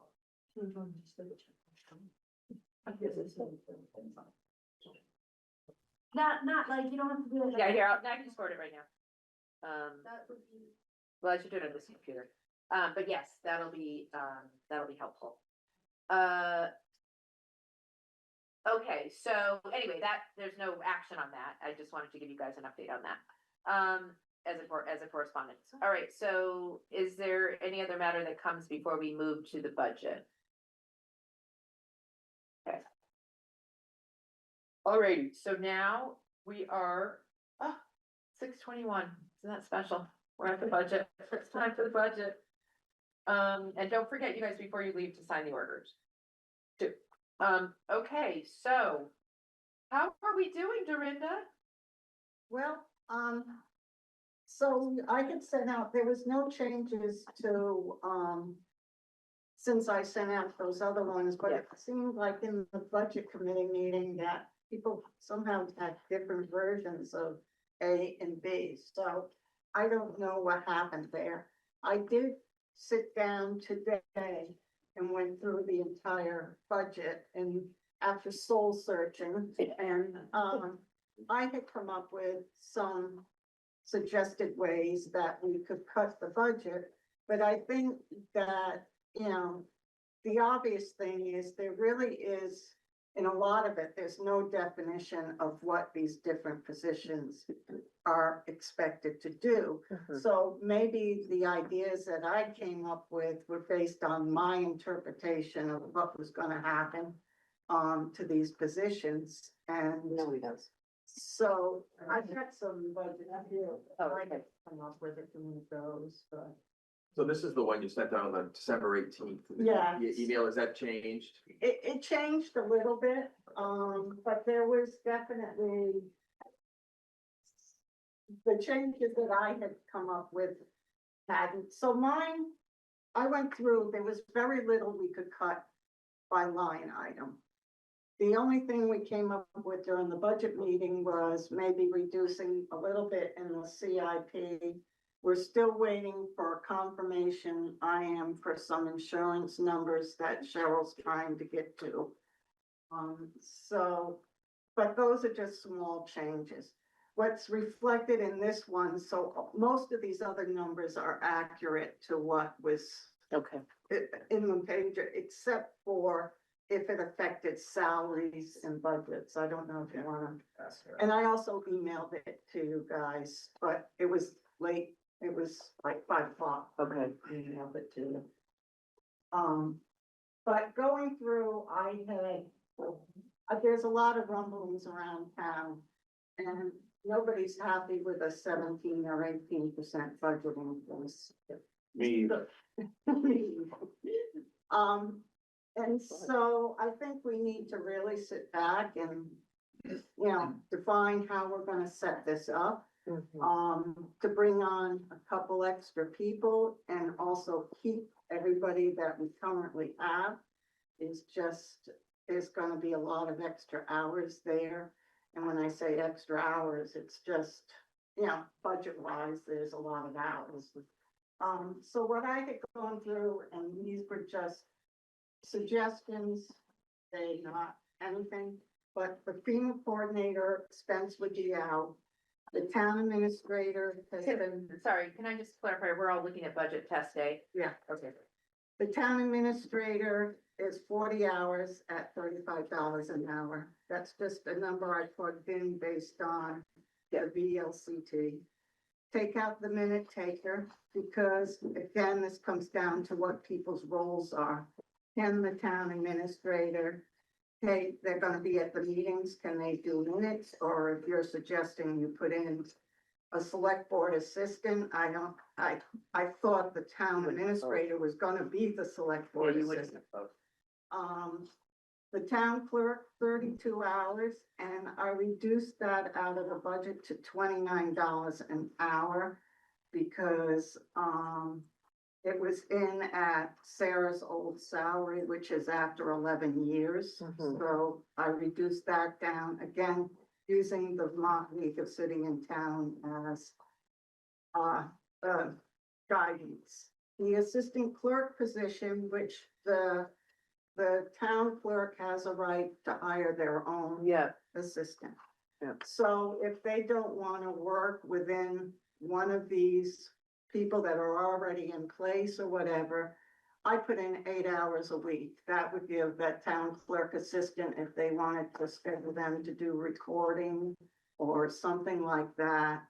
It's in there. If you can get them, whoever becomes the town clerk, if they wanted to ask, the new town administrator, if they would double up on that, or if they want to ask Cheryl if she would just help out if they weren't here. It wouldn't be a constant job. It would be just, can you issue a dog license or something? So statutorily, they have the right to hire. Yes, and the treasurer has the right to hire an assistant treasurer. But we can set the number of You hours. can set the hours and the rate of pay. Gotcha, And okay. that's how you oversee. That's how you, okay, gotcha. So the assistant clerk I put in for 1 day a week at $25 an hour. The treasurer's position, we left it as is, but reducing it to 32 hours. The assistant treasurer was reduced from 100 hours down to 64 hours, and that's to cover like 2 weeks worth of vacation, or if, something had to get sick or something, somebody needs to come in, sign the checks or whatever. The listers, they originally had put in a budget for 1,800 hours. Then they revised their budget to 1,872. I went back and did a 5-year look back on the hours. The highest year, which was last year, was 971 hours. So at 1,800 hours, that's doubling what they had for hours. And it would reduce, there would be some savings there. The zoning assistant I reduced from 30 hours to 16 hours. Again, that gives a couple days a week if, there's a conflict of interest or if Kevin isn't gonna be around. The road commissioner, salary was, looking through the VLCT rates. They were, and that was using the commissioner and the superintendent, road superintendent. And nothing came close to $75 an hour. So I plugged in $60 an hour. Great. Again, these are all numbers that can be looked at. And on the CIP, I reduced the town hall building fund back to the budget committee had suggested 25,000. And I reduced it to what level funded it to the 10,000. And so it brought down the budget to 14 point something percent. Really, with a full-time town administrator. But it depends, I mean, you're gonna have, and then the other thing, those salaries are budgeted with full benefits for two people, so like, health insurance. So if you've got somebody who is single, Yeah, you or wouldn't has, have that expense, but you should have it in the budget just to cover that. or has children, that would be different, wouldn't it? It's a That's the- two-person, so whether it could be the person and one child, or it could Okay. be the spouse. Um, So that was just okay. an idea of ways to cut it. You can go up, down. Could you repeat again? I just want to write this in the notes. On line 41, the office wages, you did how many hours? You did 32 for the town clerk? 32 for the town clerk. Yeah. 8 for the town clerk assistant? Yeah. And finance treasurer, who's treasurer? Treasurer is it's in that line. item. Yeah, and how That's many 32 hours. 32 plus a treasurer assistant? And then the treasurer assistants, which consistently, since I got done as treasurer, I've been the assistant and I haven't billed for a single hour. Okay, but maybe Thank you. so did you not put any hours in? Huh? Did you not put No, it? no. Okay, so, all right, so we're looking at, an increase of 10% because we are, why is there an increase? How many people are getting paid off of this line 41, did you say? Town clerk, assistant, treasurer. Three. Oh, okay. But why is it a 10% increase then? So, From last year. yeah, why? Well, because you had Because we're reducing the town clerk assistant. That was 32. I mean, I'm just curious. It should be less. But you're adding the treasurer Right, and the town clerk. You're adding the town clerk. Right now it's one position. right, yeah, it's clerk treasurer, so now you're bringing. But Oh. but last year we had budgeted for a clerk and No, a we did treasurer. Oh, we didn't, How did we not? because I think we Because knew. you knew Cheryl was running. Yeah, we knew she was running. So you did not, thank you. Well, did we budget though for a select board assistant, or was that on a different line item? That falls would under have been, someplace else. I'd have to go back. Yeah, I didn't do that last year, do you recall? The I think select we board assistant did- was for less hours because we knew that. Because remember Sarah was sitting over there. and yes, I did remember There that. was the whole It's comment like, you're that, gonna need more than blah, blah, blah. right. Yeah. Yeah. So. All right, so here's, so I think what our moment of, discussion really falls under is. So I think there's another scenario that we should consider to see what the cost is, and this is what I'm gonna throw out. I'm gonna throw out that we keep a 32-hour-a-week town clerk position. We keep a whatever the town clerk assistant position is now. Is that 32, Brenda? Yes. 32-hour town clerk assistant. 32-hour treasurer. no town administrator for this year. And put some money aside for someone to either Zara or me or someone on the board who is doing above and beyond, if we're allowed to, above and beyond what, you know, a normal select board member does. So for example, that administrator would be doing what Zara's doing on the FEMA, right? Was the FEMA included in that? No, I took out the. You took out the because that FEMA, was gonna right? be the- So continue, if we're doing FEMA reimbursements, you continue to have that position. Continue the FEMA one? Continue putting money aside, I guess what I'm saying is putting money aside in something called town administrator. Can't do it. You can't what? You'd have to create a new fund. You can't just keep money for a rainy day. You have to create a fund in itself to put it into, that the voters would have to approve, and then they would have to approve to fund it. But they don't have to approve a position. They don't have, because that's the position for the year. That's what they're paying for that year. Not something in the But so future. you could have a position potentially filled or not if someone doesn't. Right, or could you have a position called town administrator that if I were to do a special project, but normally a town administrator that I could charge to, but so could Zara to do FEMA work. Because you're both acting as town Because administrator. you're both acting as, but we don't have that title, but there's a position. But it's not putting money aside for future use. No, it's just for Only that using year. Oh, one yeah, year. only Yeah, using you that can year. do I'm that. I'm throwing out ideas. Can a select board person be a town administrator? Yes. They can. Yes, but what they Not a can't, town, they can't be a town manager, but they can be a town administrator. My understanding, you can't be your own boss. I called the Vermont League and that's what they told me. well, and another thing that You're Rob on said, and I'll let you'll say something, another thing that Rob told us is that one of the problems with, being both a town administrator and a town, select board member is that, and this also goes for like being a, if you were being paid a sort of significant sum, that you can't vote on certain things. Right. So like you'd have to abstain from voting on certain things that you were making decisions about.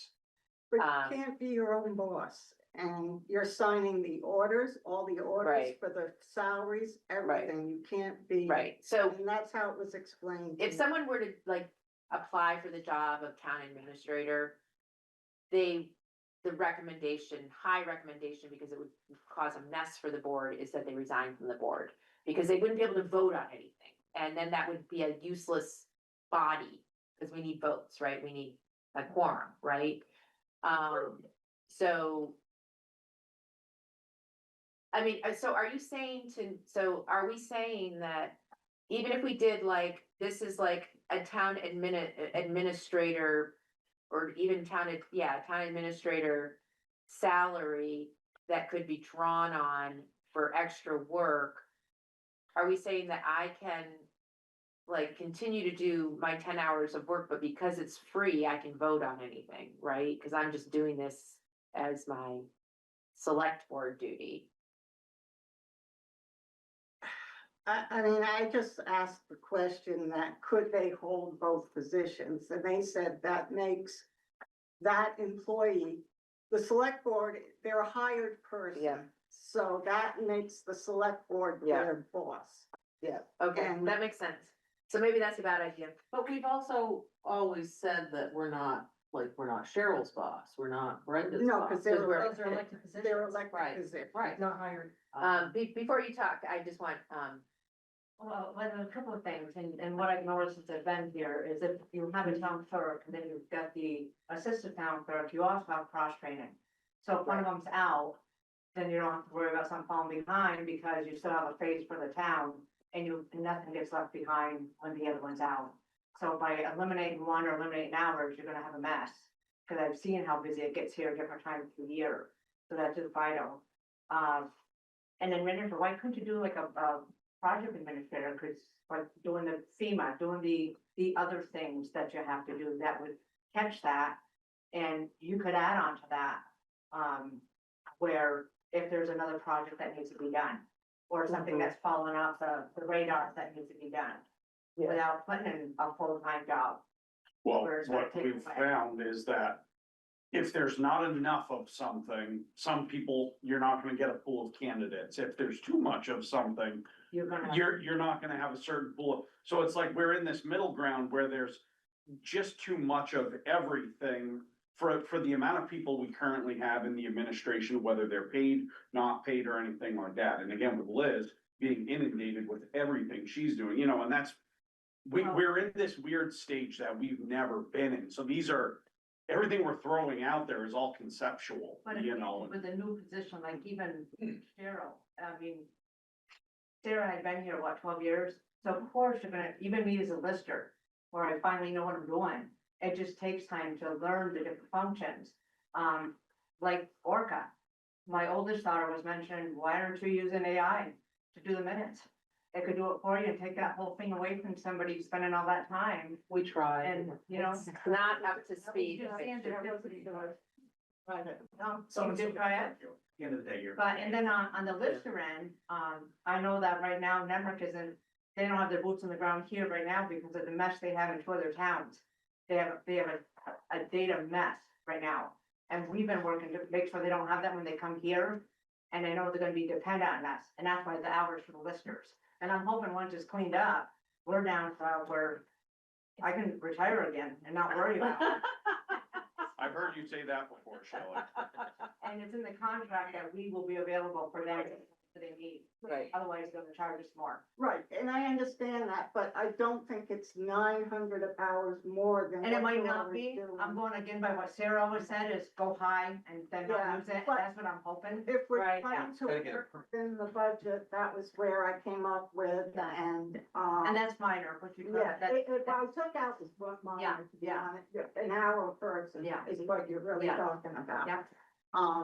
But it was just trying, the other thing is our current assistant town clerk is not just the assistant town clerk. She's also an assistant to the bookkeeping department. Right. So you're picking up, if she becomes strictly because she's gonna go back to being a full-time treasurer, so she technically won't need an assistant. You now have 32 hours sitting over here that you're gonna have the 32 hours there plus the 32 hours of a full-time clerk. So now you've put 64 hours Yeah. into that position. Yeah. So I think you need to define what all these jobs really are, you know, and how many hours you need to do them. Right. I just wanna add, Matt has a comment. I want to reiterate the end of what Dorinda just said. Even during the budget meeting, there were different opinions and different views on this. I think it does always keep coming back to, are we talking about the same thing? And so we're having some more clear, this is what this person does, because a lot of what we're hearing is, hey, the budget's going up so much, you know, do we really need to pay for this? Do we really need to pay for that?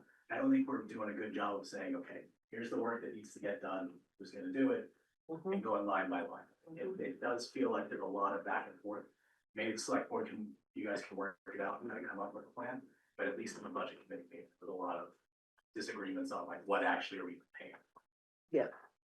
Dan, did you have something to say? Who chimed in over here? It was me. Oh. Let Cheryl go first. Okay, Cheryl. So when Susan Clark first went in the office and she asked me how I felt about the town administrator position. One of the things that we bounced back and forth was what it could actually do. And what she said to me was that in a lot of towns, and I've actually talked to a lot of other town clerks, that the town administrator actually works to get grants. They apply for the grants, they get the money in here, and it saves the town in the long run for money that we have to bill out for our taxpayers. Because, you know, anything that we get that's out there is knocking that money off of our bill. Because I'm on both sides of this thing. I'm an employee, yes, damn right, I want my insurance, you know, but also I gotta pay my taxes. So anything that helps that could knock that off. There are so many grants out there. There's state grants, insurance grants, federal grants. You know, there's just, and I get them all the time, and I'm forwarding to everybody, and nobody's got the time to apply for them.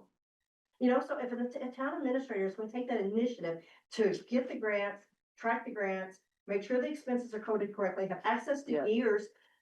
Years is a big, I'm the treasurer, I don't even have access to Yeah, years. yours is a pain in the Yeah, they are. duty, but But- yes, But so in talking it to would be Rosie. great to and have that. In talking to Rosie and East Montpelier, that's what their town administrator does. Yeah, They, you know, they're out there, they're reaching out to, like, Eric, we're paying Borns all the time for a diesel fuel. Eric does not have the time to break it down and call and get quotes. yeah, You know, and it's the same thing for absolutely everything he's doing. He's doing the best he can to do the job he's doing. And the rest of it needs to be done, and the only person that's gonna be able to do that is an administrator. They could call and figure out our insurance prices on stuff like that. We've had to take a lot of time doing this, lot of little do's.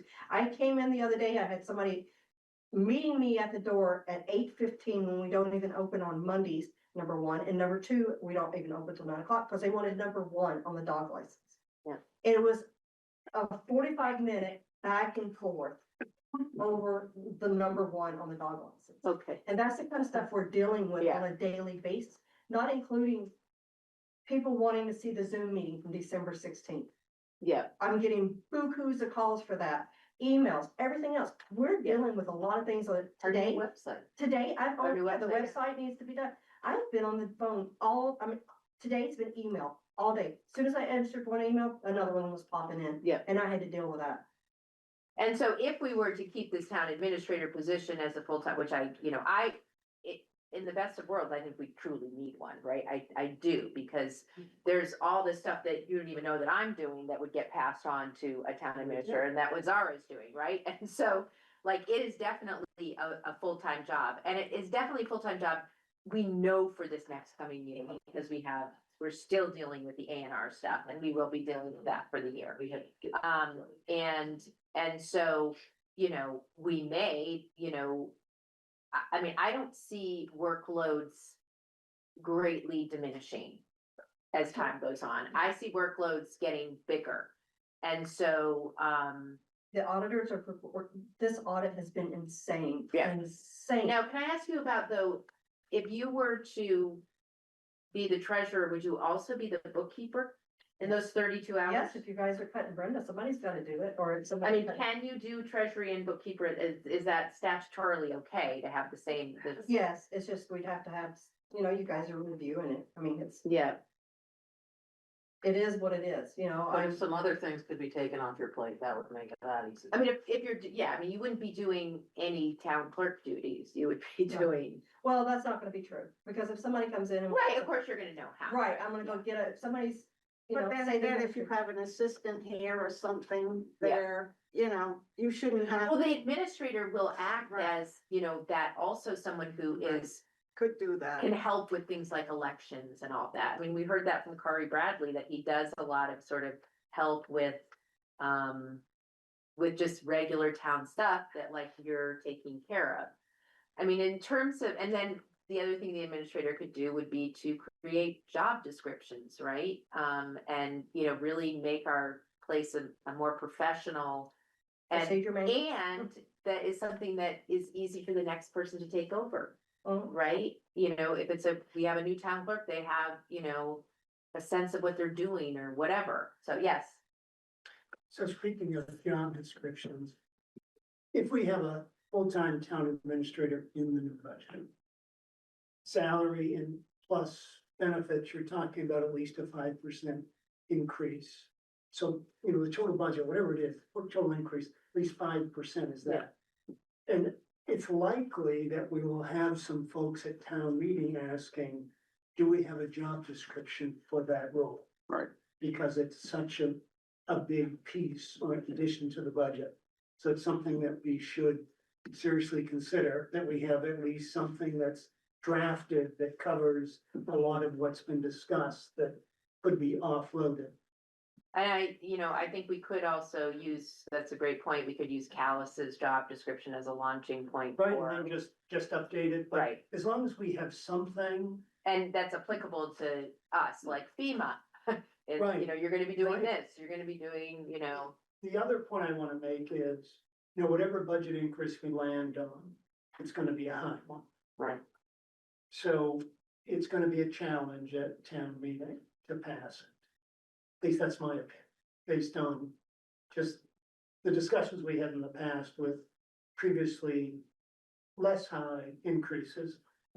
So a couple things we've talked about in the budget committee. One is it would be to our advantage to be prepared to break down the budget when people ask about the increase, what does it involve, right? Oh, the town administrator, what's that gonna cost us? Okay, that's gonna be, $17,000. right, so that's gonna be like 6% of the budget, right? The other thing is, I think we need to get ahead of before the town report, because I don't wanna take any guesses as to how many people actually read the town report before the town meeting, but it's not a lot of people, right? I'm gonna put an auction in there for the #1 dog tag. But I think we need to look at whatever our budget increase is, we need to get it out to the general public, what that means to their taxes based on the appraised value of their home. You know, 200, 300, 400,000, like we do in the town report, but get it out early in Front Porch Forum so people understand what it is. And the other thing is communicate between whenever we decide what the budget increase is gonna be and the town meeting, that we communicate probably in Front Porch Forum ahead of time, maybe a couple times a month over the next 2 months. Here's why the budget is this big. And just, you know, in simple language, just explain what went into the thinking and why it is what it is.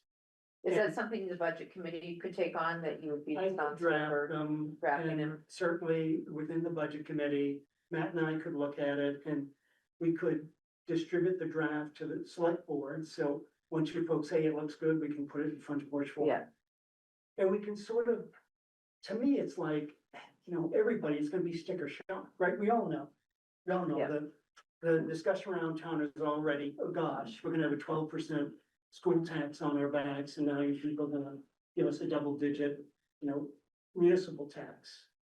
And as somebody said in our budget meeting, nobody really looks at them differently. It's all part of a big puddle that comes when they get their tax bill and say, Right. why the heck do I have to pay these kinds of taxes again this year?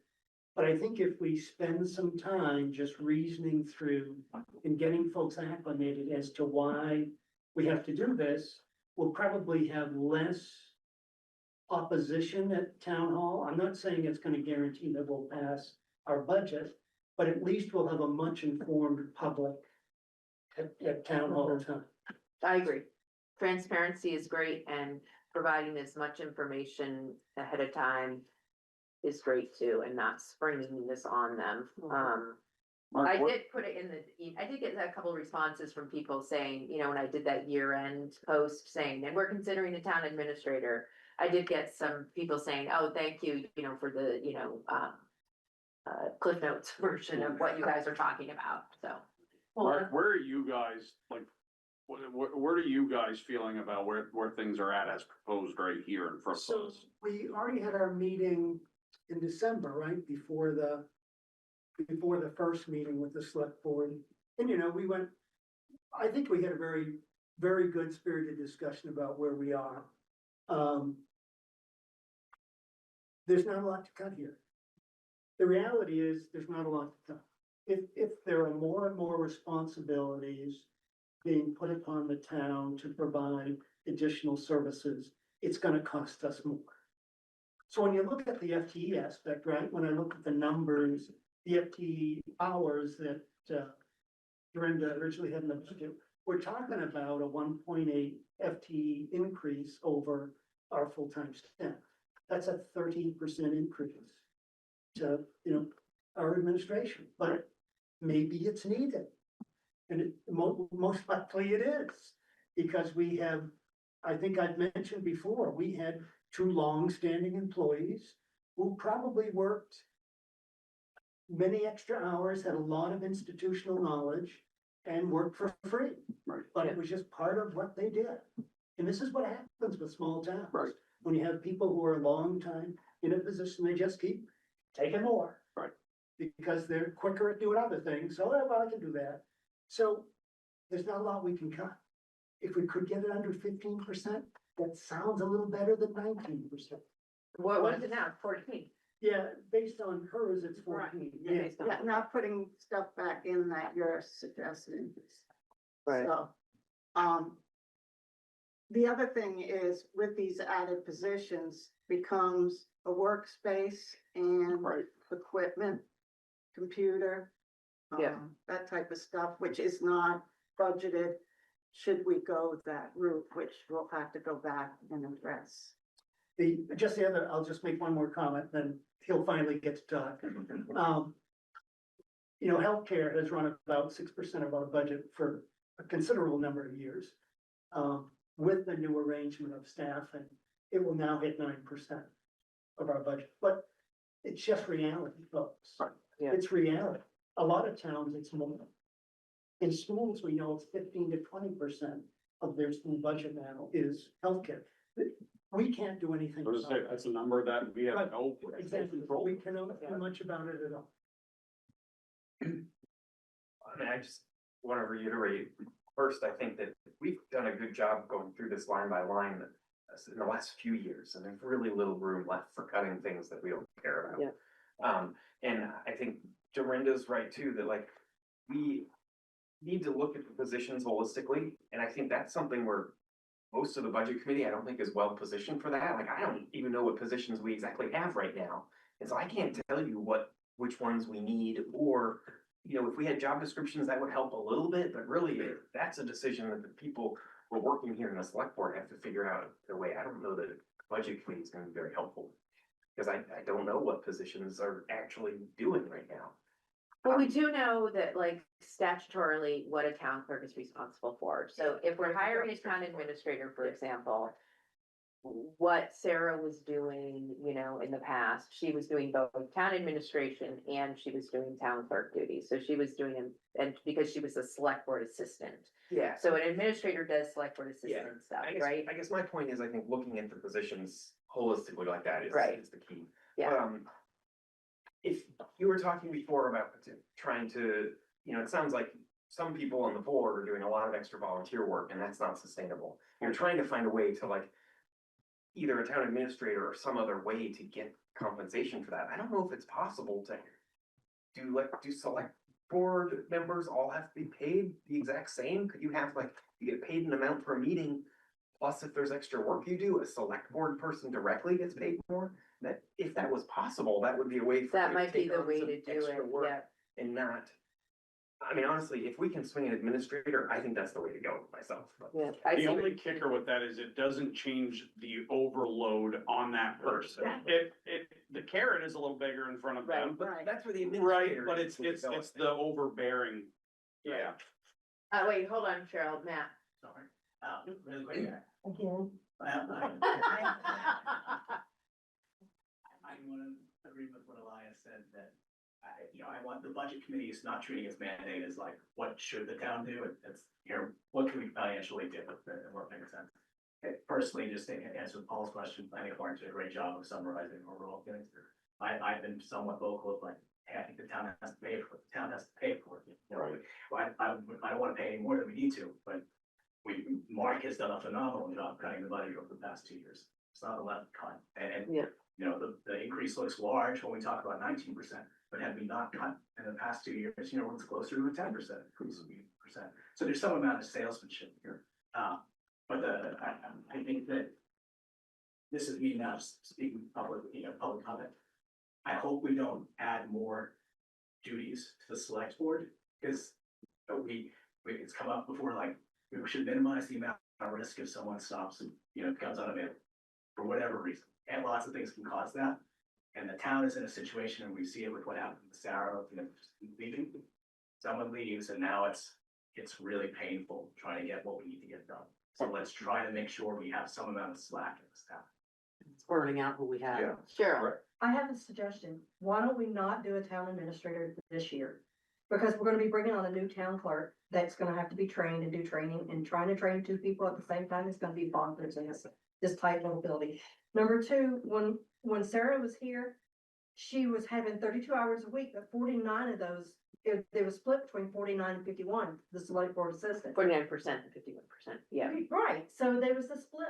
So Dorinda's reasoning for having the town clerk be 16 hours falls in that category. So why don't we just get everything sorted out, do the town administrator next year, and get the town clerk on board. Who knows, a new town clerk could come in here and slam dunk it and take over for doing the select board assistant stuff.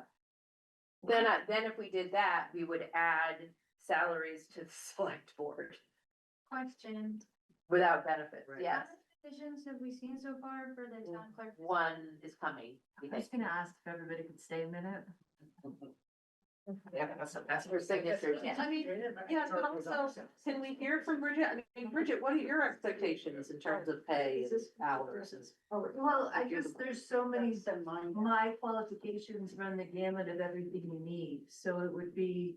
I've been a fundraiser, I've been a grant maker, I've been a business administrator, and, our budget is a little over $4 million right now. I do payroll, I do AR, I do accounts payable, I take minutes, I know Robert's rules, I mean, really.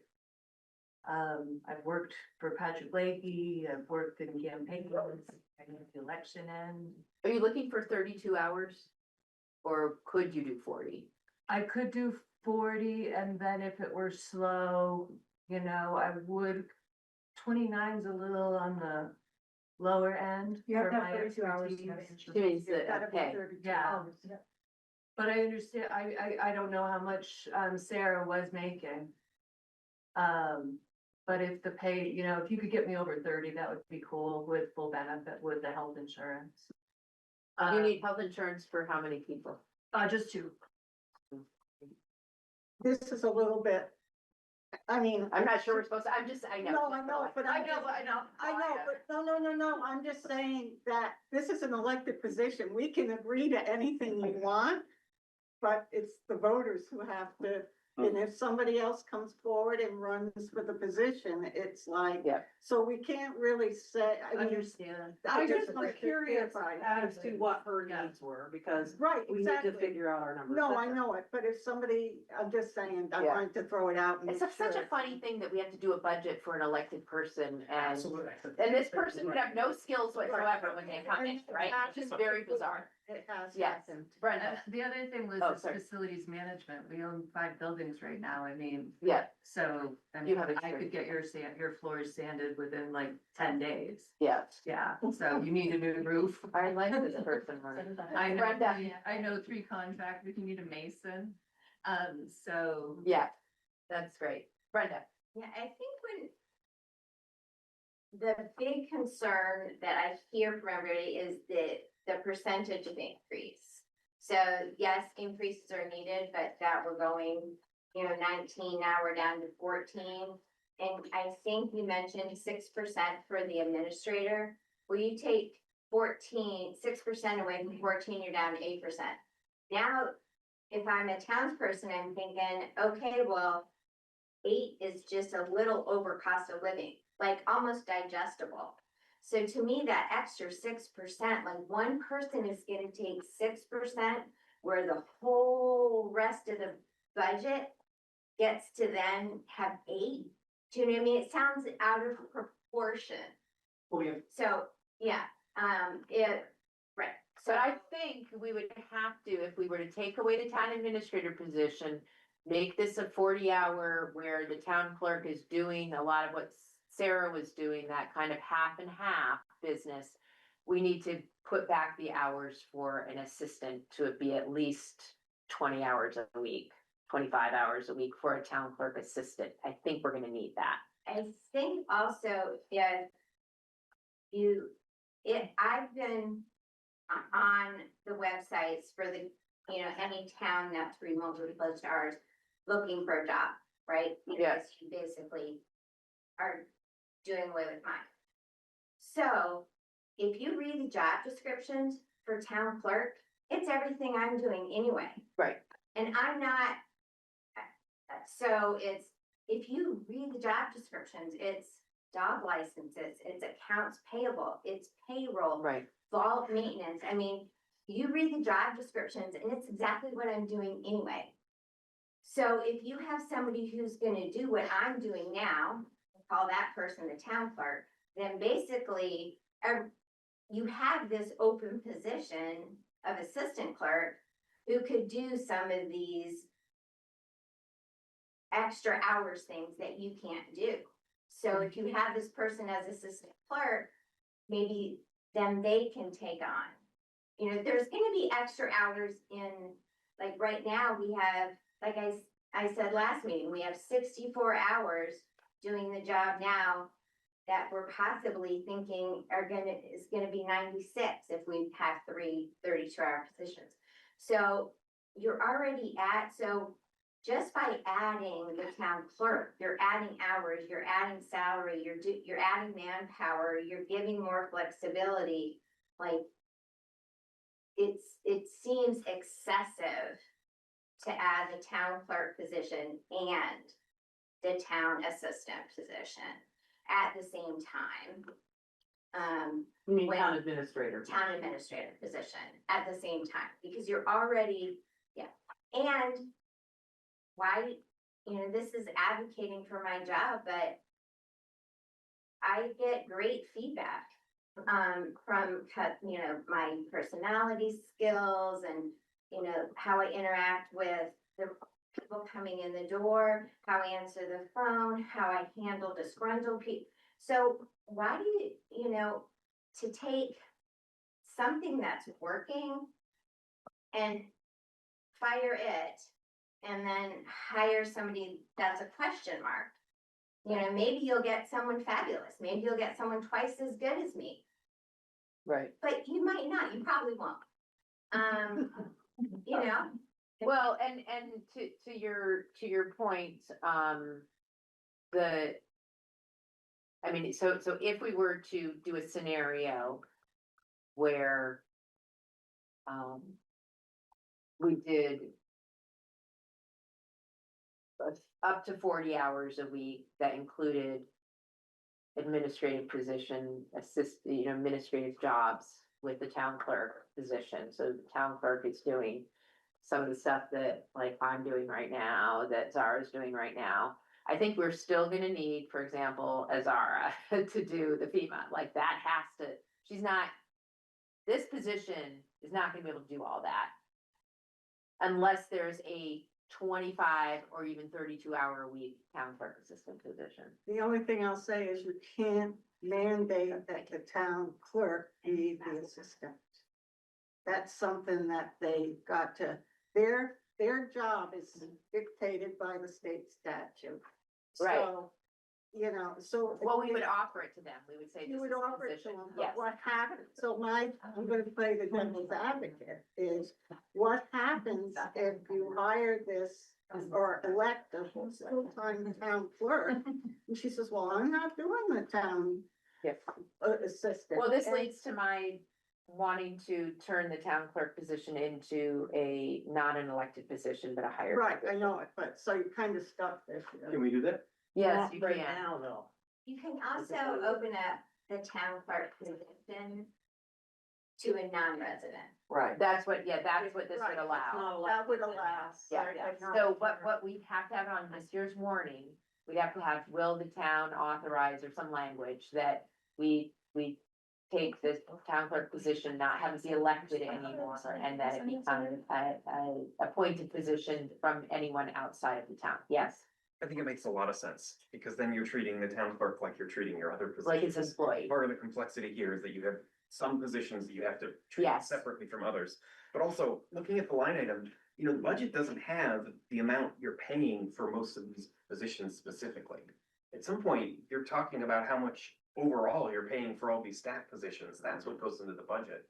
And some of the details about who gets paid what or how many hours they get, you might work out after someone gets elected for town clerk, or after you know who your people are you're working with. It's important to stipulate whether it's full-time or not, because full-time gives you benefits, and so I think Yeah. that hours is a big thing. I think full-time attention for sure, but like, to me, if you don't know who you're gonna get for a town clerk, I wouldn't guarantee that being a full-time position. If we elect a dog as town clerk, I don't think you wanna pay them full-time. I don't think we can elect a dog. The other problem you're up against is the town, voted to have the clerk be a 3-year position. So it may be 3 years down the road before you could get out of that. I think Exactly, we yeah. do both at the same time. If we're gonna make this a higher position, then it's gonna be an annual contract. Right? Right, I know it, but we're already locked into the 3. We're years locked into the until- 3 years, yeah. Until it gets changed again, Right. or however. Well, what I thought I'd do is I'd reach out, and I'll answer this in a second. What I thought I was gonna do is reach out to the Vermont Leagues of Cities and Towns and ask their lawyers there how it works if we have currently a 3-year position. So the person who's running this year is running for a 3-year, so we can't change that. That's gonna be 3 years. But can we still go ahead and say that at the end of this term, we would then make an elected?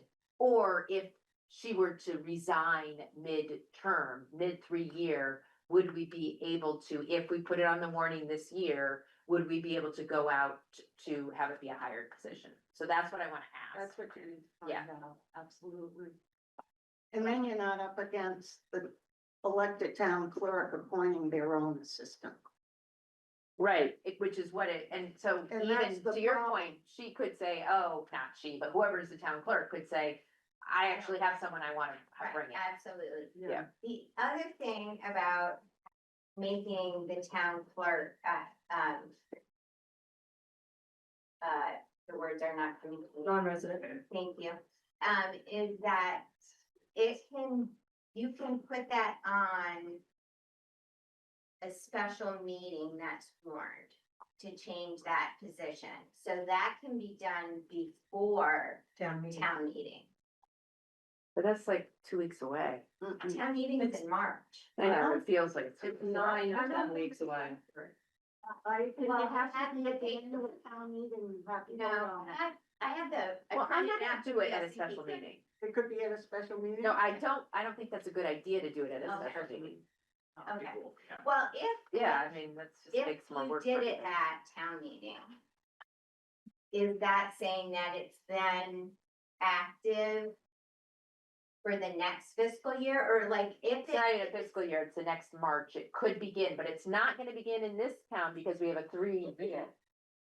So that we know. So the question is, do we wait 2 more years to do this because there's some weird, no, well, I'm saying we may have to. They may come back and say, no, you would not do that because you have a 3-year term. The way this works is that it gets implemented immediately 365 days later. So that's my question for them is, can we do this knowing that it wouldn't start until 1, if the person resigns midterm, or 2, at the end of their term? Right? Everyone understands that? So we are getting, time is getting late. Yes, Cheryl. So even though the town clerk has statutory responsibilities, Yeah, they can also have other responsibilities. yeah, So it could just kind of merge into it, but also if we get somebody in here for the town clerk and Brenda's still the assistant town clerk, then I will potentially be taking back over the bookkeeping pieces of it for the payroll and accounts payable. And if that's the case, it's gonna free up more time for her to be able to help okay. the town. This is what I would like to charge Dorinda with, and I need your guys' help with this. right.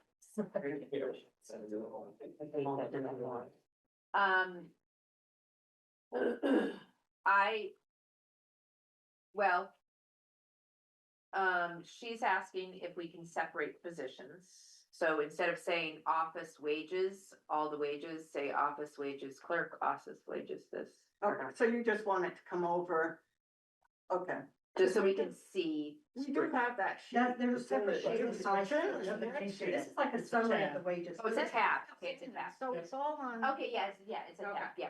Okay, so I think, and you guys help me with what it is that we wanna do. We want to have a town clerk position at 40. What? I thought we were writing up what people did and what the expectations for what we want. I think we first need to decide what we're going Yeah. to do. If we're not gonna do a town, if we're saying right now, we're gonna hold off a year for the town administrator, we're gonna let the town clerk get up to speed, which if somebody's got time to train, it's not gonna take them long. I just don't have time to do both positions. I can't be a treasurer and also learn the time that it's taken to do the town clerk. And it's like, I feel like I'm always just putting out a fire. Okay. If somebody's here able to put in the 40 hours a week, they're going to learn the job a lot faster. Okay. Can I just ask a question about this? So the town clerk will start immediately, correct? Yes, they After town meeting? sound, Yeah, yeah. that day. Okay, the town administrator, if we chose that, won't start until the fiscal. So the So fiscal year. you'd have like 3 months in between to train people. It wouldn't be the same, showing up the next day. You'd have a 3-month period. Also, what are you training an administrator for? Because it was my understanding that this would be for, grants and for communication to the town and for, going to all the meetings. Yeah, and but making- somebody, unless you've been a town administrator, you're not gonna walk in a position. you don't Yeah, walk I in. would agree. You're gonna have to have time, you're gonna have to talk to other. You're gonna have people, to, yeah, town make administrators. it forward. There's a lot of stuff that needs to happen, and we gotta set up a desk. We gotta do a lot of stuff, and I just feel like it would be better to hold off a year. Okay, so, but for this, we have an urgent need, and that is by next Tuesday, we're approving a budget. So we don't need to worry about job descriptions tonight. We need to worry about a budget. Yes, Shelley. My biggest concern, because I know she's doing it right now with the town clerk, is our property transfers Yeah, and the deeds and everything that gets recorded, because that really affects the listers. And with Yeah. us having a deadline coming up of April 1st, yeah, it's gotta be in there and it's gotta be right. okay. So I don't know. if- Oh, and the mail will help if we got I a know it's mail. gonna be on you, so it's. 2 weeks, we just got 2 weeks of mail on a day. Okay, so oh, that reminds me, under other correspondence, I did reach out just quickly to all the senators, and because I have contacts at each one of them. And one of the guys wrote back from Welch's office, and he has sent me a form. So I'm gonna post it on Front Porch Forum that he wants. He said this is the first he's heard of the problem in No, Middlesex. no. The neighbor was over here today, and she's Oh been my in God. touch. No, I know, Yeah, they were in touch with me too, but he said he's in charge of the postal, that's one of his beats, is the postal service. So he would like us, anyone, and I will be posting this on Front Porch Forum, saying to reach out to James at Senator Welch's office. He will send you a form that you complete saying how you haven't been getting your mail, so you should do that too. Right. But I think because we have to decide on a budget, I'm gonna ask Dorinda to present to us. And I need your help with this, you guys. I think, this is what I think. A town clerk slash also doing some administrative duties at 40 hours a week. And let's put in $30 an hour, just for kicks. You're gonna put them, again, as you stand right now, you can't make that town Okay. clerk. Put it $32, 32 hours, and then 8 hours. 8 hours as administration for 30 hours. Okay, wait a minute. 40. No, 8 because hours. that would be 40. 32 plus 8. Yeah, 40, but I'm saying no, yeah, 2 separate line items. A town clerk assistant needs to be more than 8 hours. How much does the town clerk assistant need to be? Well, Because we're can they not, pick up instead of that, make the town, well, she's gotta be, yeah, you can't, somebody could have said they wanted something else, so. how Right. do you wanna do that, so. so town clerk assistant, treasurer 32, let's just know that, Wait a minute. treasurer How many 32. Did you say for the assistant? We don't know. Oh, We haven't decided. 20 hours, 16 hours, what?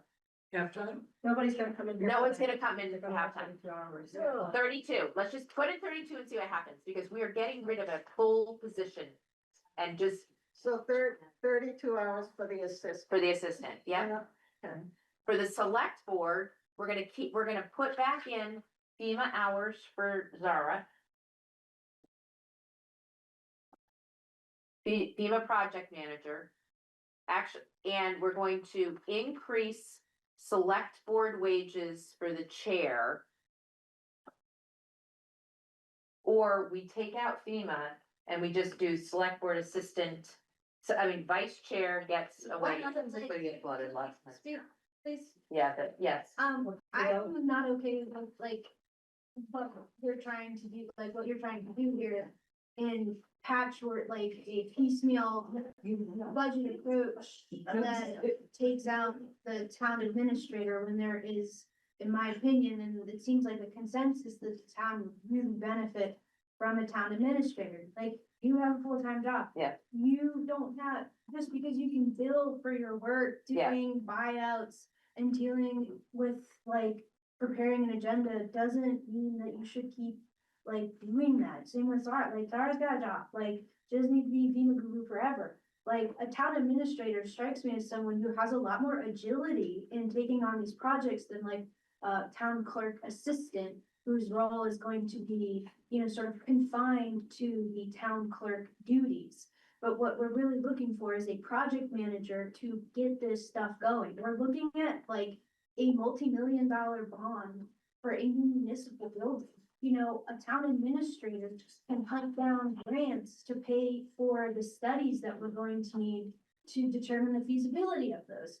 I just think that pushing, like, my frustration is that this town seems as like a trend to like kind of kick the bucket down, like it kicks the can down the road because people don't want to pay. But we are now paying the price of like a decade of not investing in infrastructure and employee and personnel support and things like that. Like, I think we need to make this push because it's just the status quo is untenable.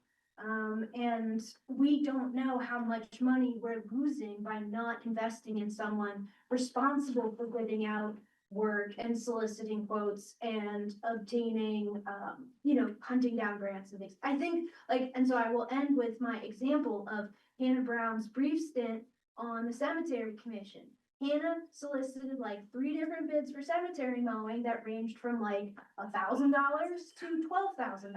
And like, that might not seem like a lot, but over a 10-year period, you know, if we're paying $10,000 every year, like if nobody's like checking to make sure that we're getting the best bang for our buck, that money just accumulates and compounds. And so what I think, like, I see this as a really critical position, you know, and as someone who can help us manage the PR that we're gonna need for marketing and communicating the municipal infrastructure projects that our town has like voted down previously. So, you know, we need someone who's savvy on that front, who can communicate with voters, who can connect with them and explain why we need voters to approve to pay more money.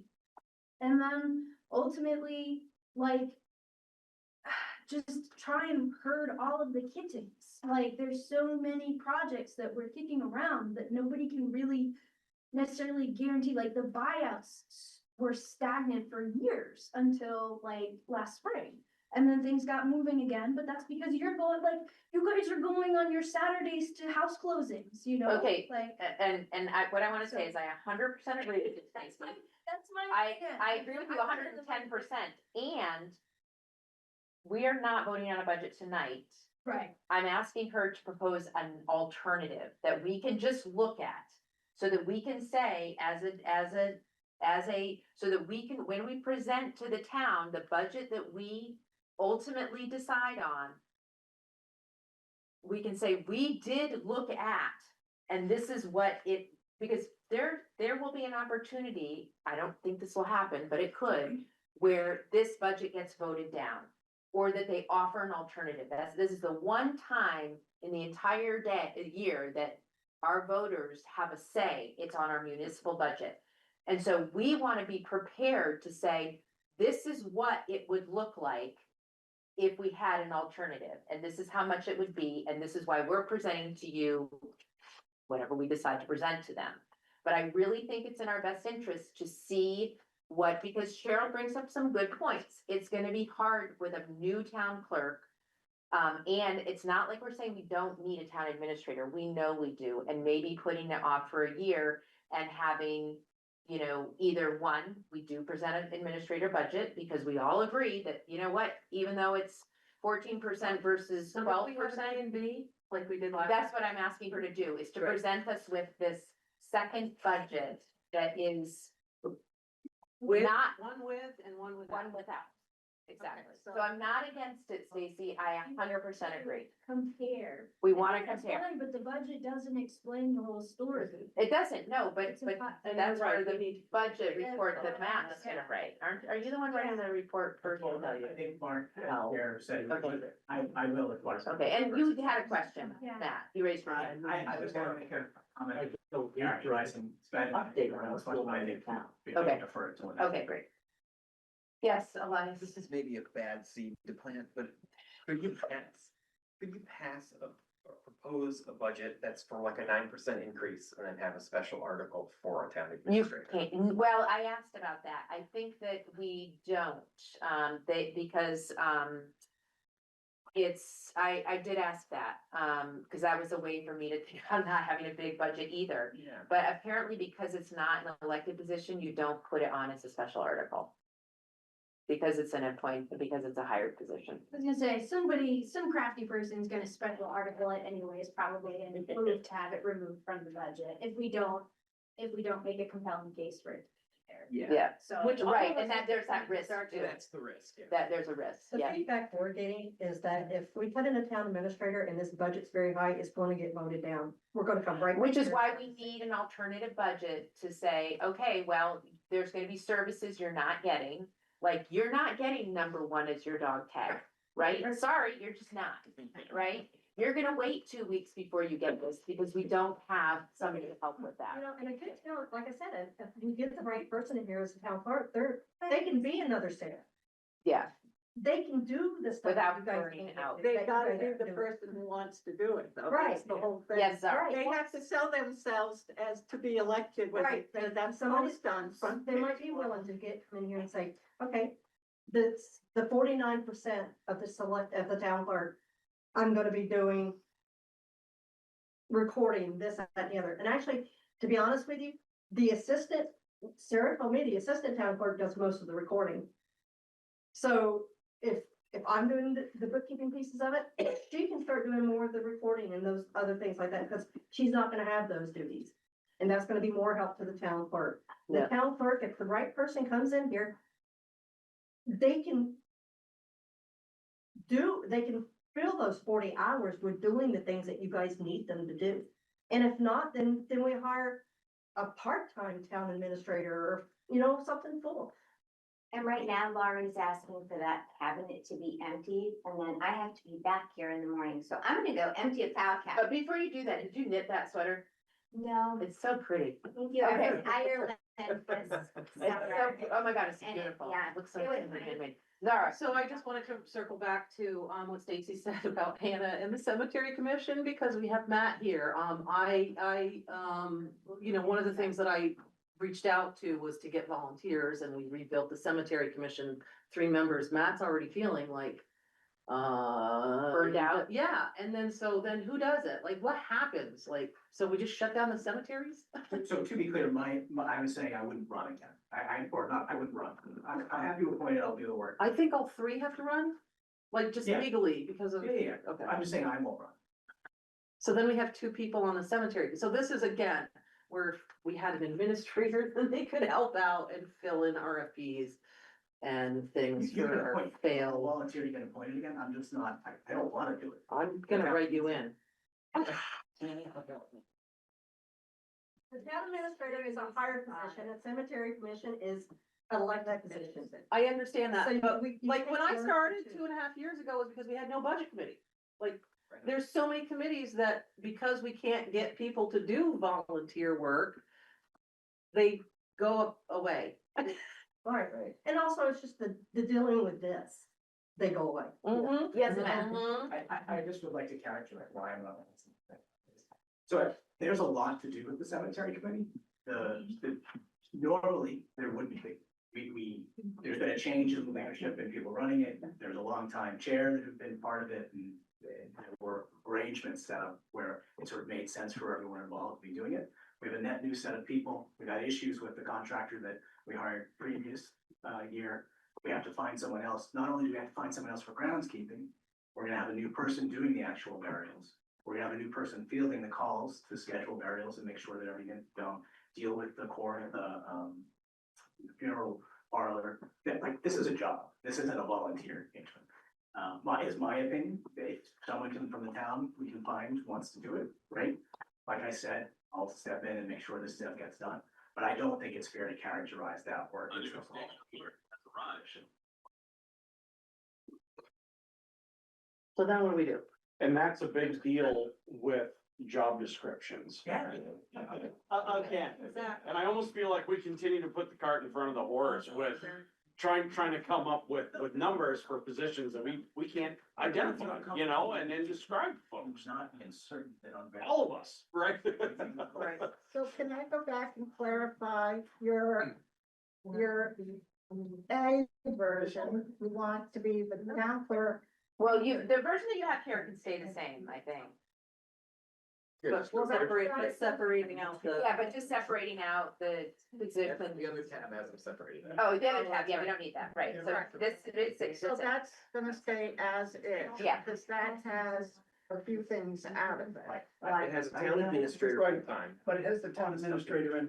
yeah, it has the town administrator. That one has the town administrator in it. And a few things out, what were the things that you took out again? I took out the FEMA coordinator, so you're asking me to do a town clerk at 32 hours, a town clerk assistant at 8 hours, another town clerk assistant at 32 hours. No, no. That's what you said. No, we don't need an 8-hour, it's Well- town clerk assistant. It was town clerk assistant. The reason the 8 hours was in there is, and this might be just semantics, but they have a right to hire who. No, I know, this budget's fine, this is with the town administrator and 8 hours of a town clerk assistant. Okay, So on the second budget, There's no town clerk assistant. in it. there's no. oh, town there's now, I clerk- think it said there was there's 8 hours. No town clerk assistant in there, Oh. there's no minute taker in there. It does have a There's minute no- taker, it's 300, that's for mitigation. Oh, I thought, where did I get 8 hours? Are you sure? Which one are you looking at? Well, you want me to look at test A? Yes, Yeah. Sam. 40 hours for the town clerk, so you wanted the 8 hours of administrative work. Oh, that's right. Thank you. But still on this, Before they not do it. And that's why you put it on a different That's why line. I put for it 8 on a hours. different line. but you told me at the beginning of the day that this budget in administration was 32 hours of town clerk, 8 hours of town clerk assistant, treasurer 32 hours, and 0 for treasurer. No, you're right, I was on one of the other He's sheets. looking you at the said that. wrong one. Who's right? You are. What you just said is right. Say it again, Elias. For town administrator. Wait. 40 hours for Yeah, town 40 hours, It's 2,080. yeah, It's got 0 for a minute taker. yeah, It's got 0 for a FEMA administrator. okay, And then 1664, 32 hours for a town clerk. Yeah. For a treasurer. It's got 416 for assistant town clerk. that's 8 hours a Must be 8 day. hours. That's And 8 it's got hours a week. 64 for an assistant treasurer.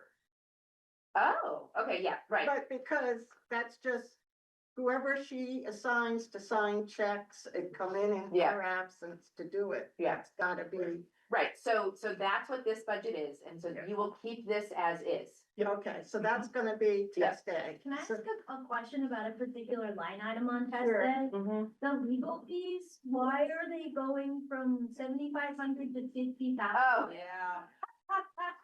Well, dude. Oh, yeah. actually, Yeah. that's why we put it in the budget.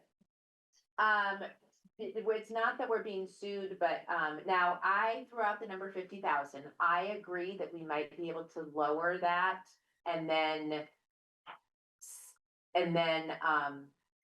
Yeah.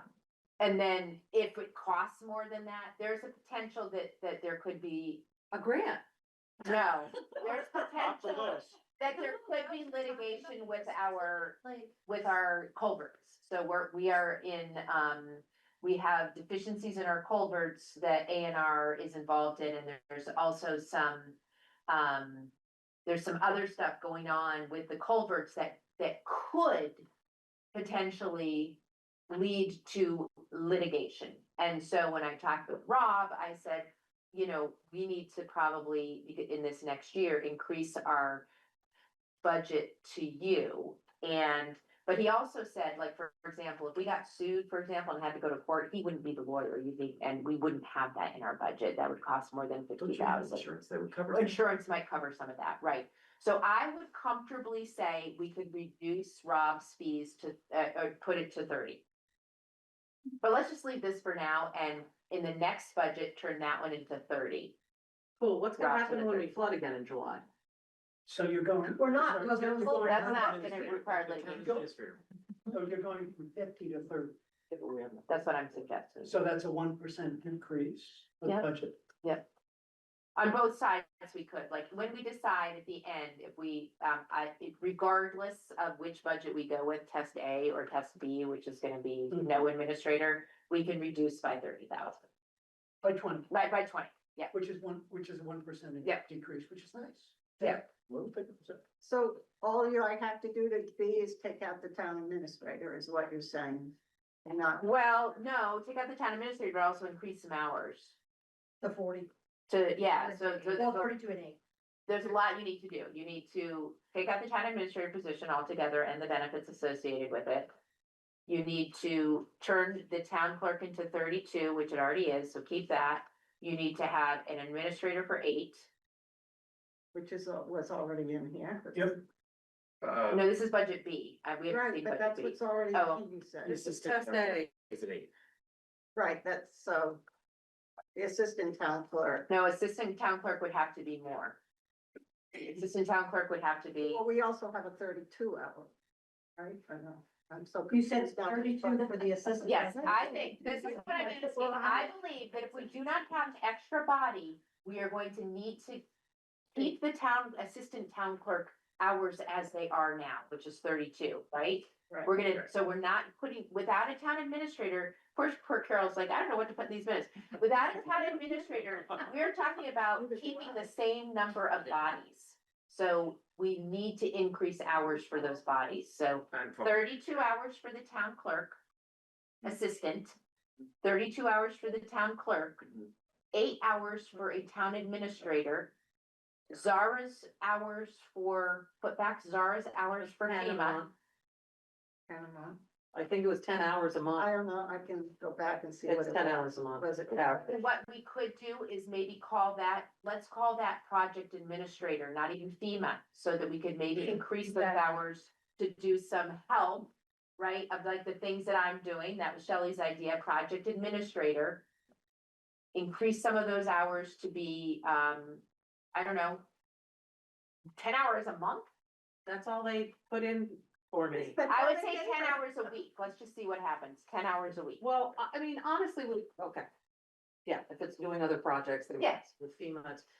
So you want an 8-hour town administrator there and a 10-hour? Well, because that's what makes a town clerk's job 40 hours. Okay, got it. Yes, so this is more like special projects administrator. I got that. I'll write you an email. Okay, I'd appreciate it. Yes, Matt, So this- it's my bedtime. I raised my hand. Oh, your G. Okay, so fast. I don't care. Question, so one thing I wanna call out, and Mark, I know we talked about this a little bit, but roads, salt, winter sand and trucking are significant increases. I'm not suggesting we leave them, leave what you have there, like a 80K increase. That's because our town. I know, I understand, but when we talk about this 1% increase, I think there's an important message to be made here to the town that a significant percentage of these cost increases are just because we haven't been funding sand and gravel and have been living off the old sand and gravel. It'll be good to emphasize the savings that time duration actually bought us. Yeah. Like, it's a significant amount of money that we saved from the time we explored in the pit to next year, a significant amount. And I think, I hope Eric explains my understanding is we're eliminating the sand pit. We're gonna start buying it from Barry and paying for trucking, and that's where a lot of this cost increases for. This isn't, we're talking about 1% here, but that's 4 or 5, this is significant cost. Right. And this isn't, what we're saying is that it's not a one-time thing. That's going forward. Yeah. The pit is tapped out. Do we have other options for new pits in town? You ever tried to dig a hole in the ground with the state? Oh, Jesus, yeah. Now try and extract. We have that rock out. pits, so we have rock pits, but not sand pits, gotcha. Okay, so, do you understand, Elias, your Yes. charge, and he's gonna send it? He's gonna send it to me. Okay. On my And so we will be able to say, this is a position with a full-time town administrator and a 32-hour a week town clerk and maybe a little assistant hours. And this is what this is, and we'll see what the difference is. And I suspect it will be not huge. No, I think it'll be close.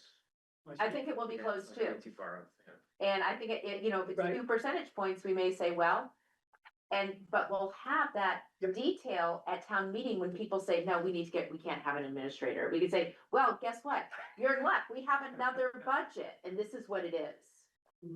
Right? We can also tell them like a town administrator, like the difference can estimate if your house is worth like $300,000, like the costs, like the town administrator is going to, like the town administrator budget reflects like an extra $50 to you or something like Yes. that. Like Right. it's, if we can sort of shrink down the cost and like, this is really isn't that much of a difference, that, like it could be more like rationalized and just understood and. We'd like to do that. Right, so this is to just do that another, dollar this is a per- variation on that, which is good thought, we can put together. Basically, say here's, we can do that, we can have that ready for people. Say, here it is, it's $12 more for you, to do this. Be like an art gallery walking into town meeting this year. Pardon? Could be like an art gallery this year between the town garage and the different. Yes. Do you think if you could say, hey, this is $12 more for $100,000 Yes. your house, and for that you get these things, that might, maybe it'll sell. Do you want test B to reflect the reduction to 30,000 on the legal fees? Yeah, Maybe both. Yeah, both of Then- them, yeah, maybe both. Go back and change both Yes. of Maybe them? both. Yeah, that was We what they reduced, said. we reduced the Yeah. legal fees Well, on both. Yes, oh yeah, reduce the legal So fees on both. 30 on A Yeah. and B. Reduce the legal fees. on Now both. we're down to 13.1. Yeah, I have to say, I'm more hopeful about our legal situation than I was when I suggested and had the conversation with Rob. And that's just based on how things are moving. They're moving pretty well, right? She's getting better. I mean, I like some past 50,000 to be lower and stuff on here. There's the only thing I put grants in here, is Eric has one. Wait, what? We're 25 minutes. Okay, so we cut it in half. Got it now. Right. And we're gonna leave that totally in the administrative. Right. Because they'll need something to work with. Here's your job and you have everything. Go for it. Ask nicely, they'll give it too. See what you can do. Good Now, luck. the only thing we're overlooking so we're not potentially adding a position, so we don't need to figure equipment or anything, computer or anything like that. As a matter of fact, remember RV Tech overquoted us for replacing Yeah. computers. Yeah, so we've. got- Yes, oh yeah, we need to, I think actually in this one, we do need to add in. No, because they. They overquoted. Remember they They overquoted. Okay, great. overquoted. Yes, Bridget. That sounds like something that the Middlesex Community Fund might be able to help out with. Well, isn't that lovely? With what? That if you just had an isolated technology grant, that we Yeah. did, we've raised more money this year than in every year previous. We've actually exceeded $100,000 this year. Oh my God, that's amazing. Yeah. The other thing so- too is maybe like cubicle space or something like that, Yeah. so that you can have, And painting the walls and all Yeah. of that. I could see like you could, that would be there'd be amazing. there'll be multiple opportunities. Depending on what you want to do first. Well, that would be, all right. Is the new truck that we need to buy, that we sort of already did buy? Two trucks. We don't, Well, that's we don't- part of the capital. we don't have to worry about that the next budget year, and Dorinda can explain. Because if you take it out, whatever year you take out the loan in, you don't have to pay it for another full year. So Eric's not gonna order the truck till after July 1, which will be FY 27. Then we have a full year to pay on it, so it doesn't go into the budget until FY 28. Should we be setting aside some money though, so it's less painful? Well, so we have that, we have money in the Capital. asset equipment fund, Yeah. which is in the, I don't think we have the balance. Yeah, I think they do. Is our asset equipment fund teed up to, like, is there Yeah, are we just ready, because that's a big So- capital expense. So we contribute 50,000 a year to the accident fund. Yeah, But unlike some towns like East Montpelier, that found $2 million. Somebody found $2 million put in their capital plan. We're building some of our funds. So we would not buy a truck outright unless they. we have finances. I have Right. 150,000. So unless it were, let's say, Yeah. once they might buy that year. So depending on what the interest rate is at that time, we would decide how much of a down payment we would like on the truck. We get 15% back for trading in the old truck. Then if the interest rate were pretty high, we might put more down on the down. But if the interest rate were decent, then we would just do our usual 7-year A 7-year. 7-year loan on it. And that would go into the debt service in 2020. Yes, it's line 320. But Kate. Good, did you find everything? Bridget, I No. think, has- Bridget has a question. Bridget, All right, Bridget has a question. I'm sorry, Bridget, yes. I understand there's a line on their website, what is the budget currently? Yeah, we're having it done right now. So Matt and I are talking about him submitting tomorrow, a grant application for the community fund for whatever that line item dollar is. We get that funded, and then that comes out of the budget and it moves the dial a little bit as well. That's awesome. But wasn't that in this budget? That's in this budget. Yeah, so it's already been budgeted? She's talking about the $29. Oh, because Oh, there's- for next year? oh, you're for next talking? year. Oh, yeah. That's the maintenance on it, right, Cheryl? So I would say increase it so that you revamp it and include the maintenance. Did you sign the order? And then, The blue. I don't know, When my would main the- interest was to reduce the number of the. When would the money come in, after July 1? No, you come in tomorrow. Well, we don't want, so that's the whole thing, this is the budget that starts July 1st. Okay, well, So, so the money the grant would be approved and then whenever So- you would need the money. yeah, I So think we just- should- We just approve them really, it's Yeah. just by email, it usually takes less than 24 hours. I think we should save approving, I think that we should for the budget, like things like maintenance, and stuff, that should be done by the town. We shouldn't be looking Right. to that. But I think for things like, we want to paint the walls, or we Right, want something to like do that. something like that. I think Okay. that's where we would want to come to you I for was that. just thinking if there was something that you could pull out to get it come down a smidge. We'd like $100,000 grant to pay for our roads. Do you mind? Okay, so is there any other thing that comes before the board? No. Okay, I really appreciate everybody's time. This has been a long I'm gonna day. make a motion to close out Okay. the meeting, which is lawfully the way it's done. Okay, is there a second? Second. Okay, Paul seconds it. All those in favor say aye. Aye. Meeting is adjourned at 7:45.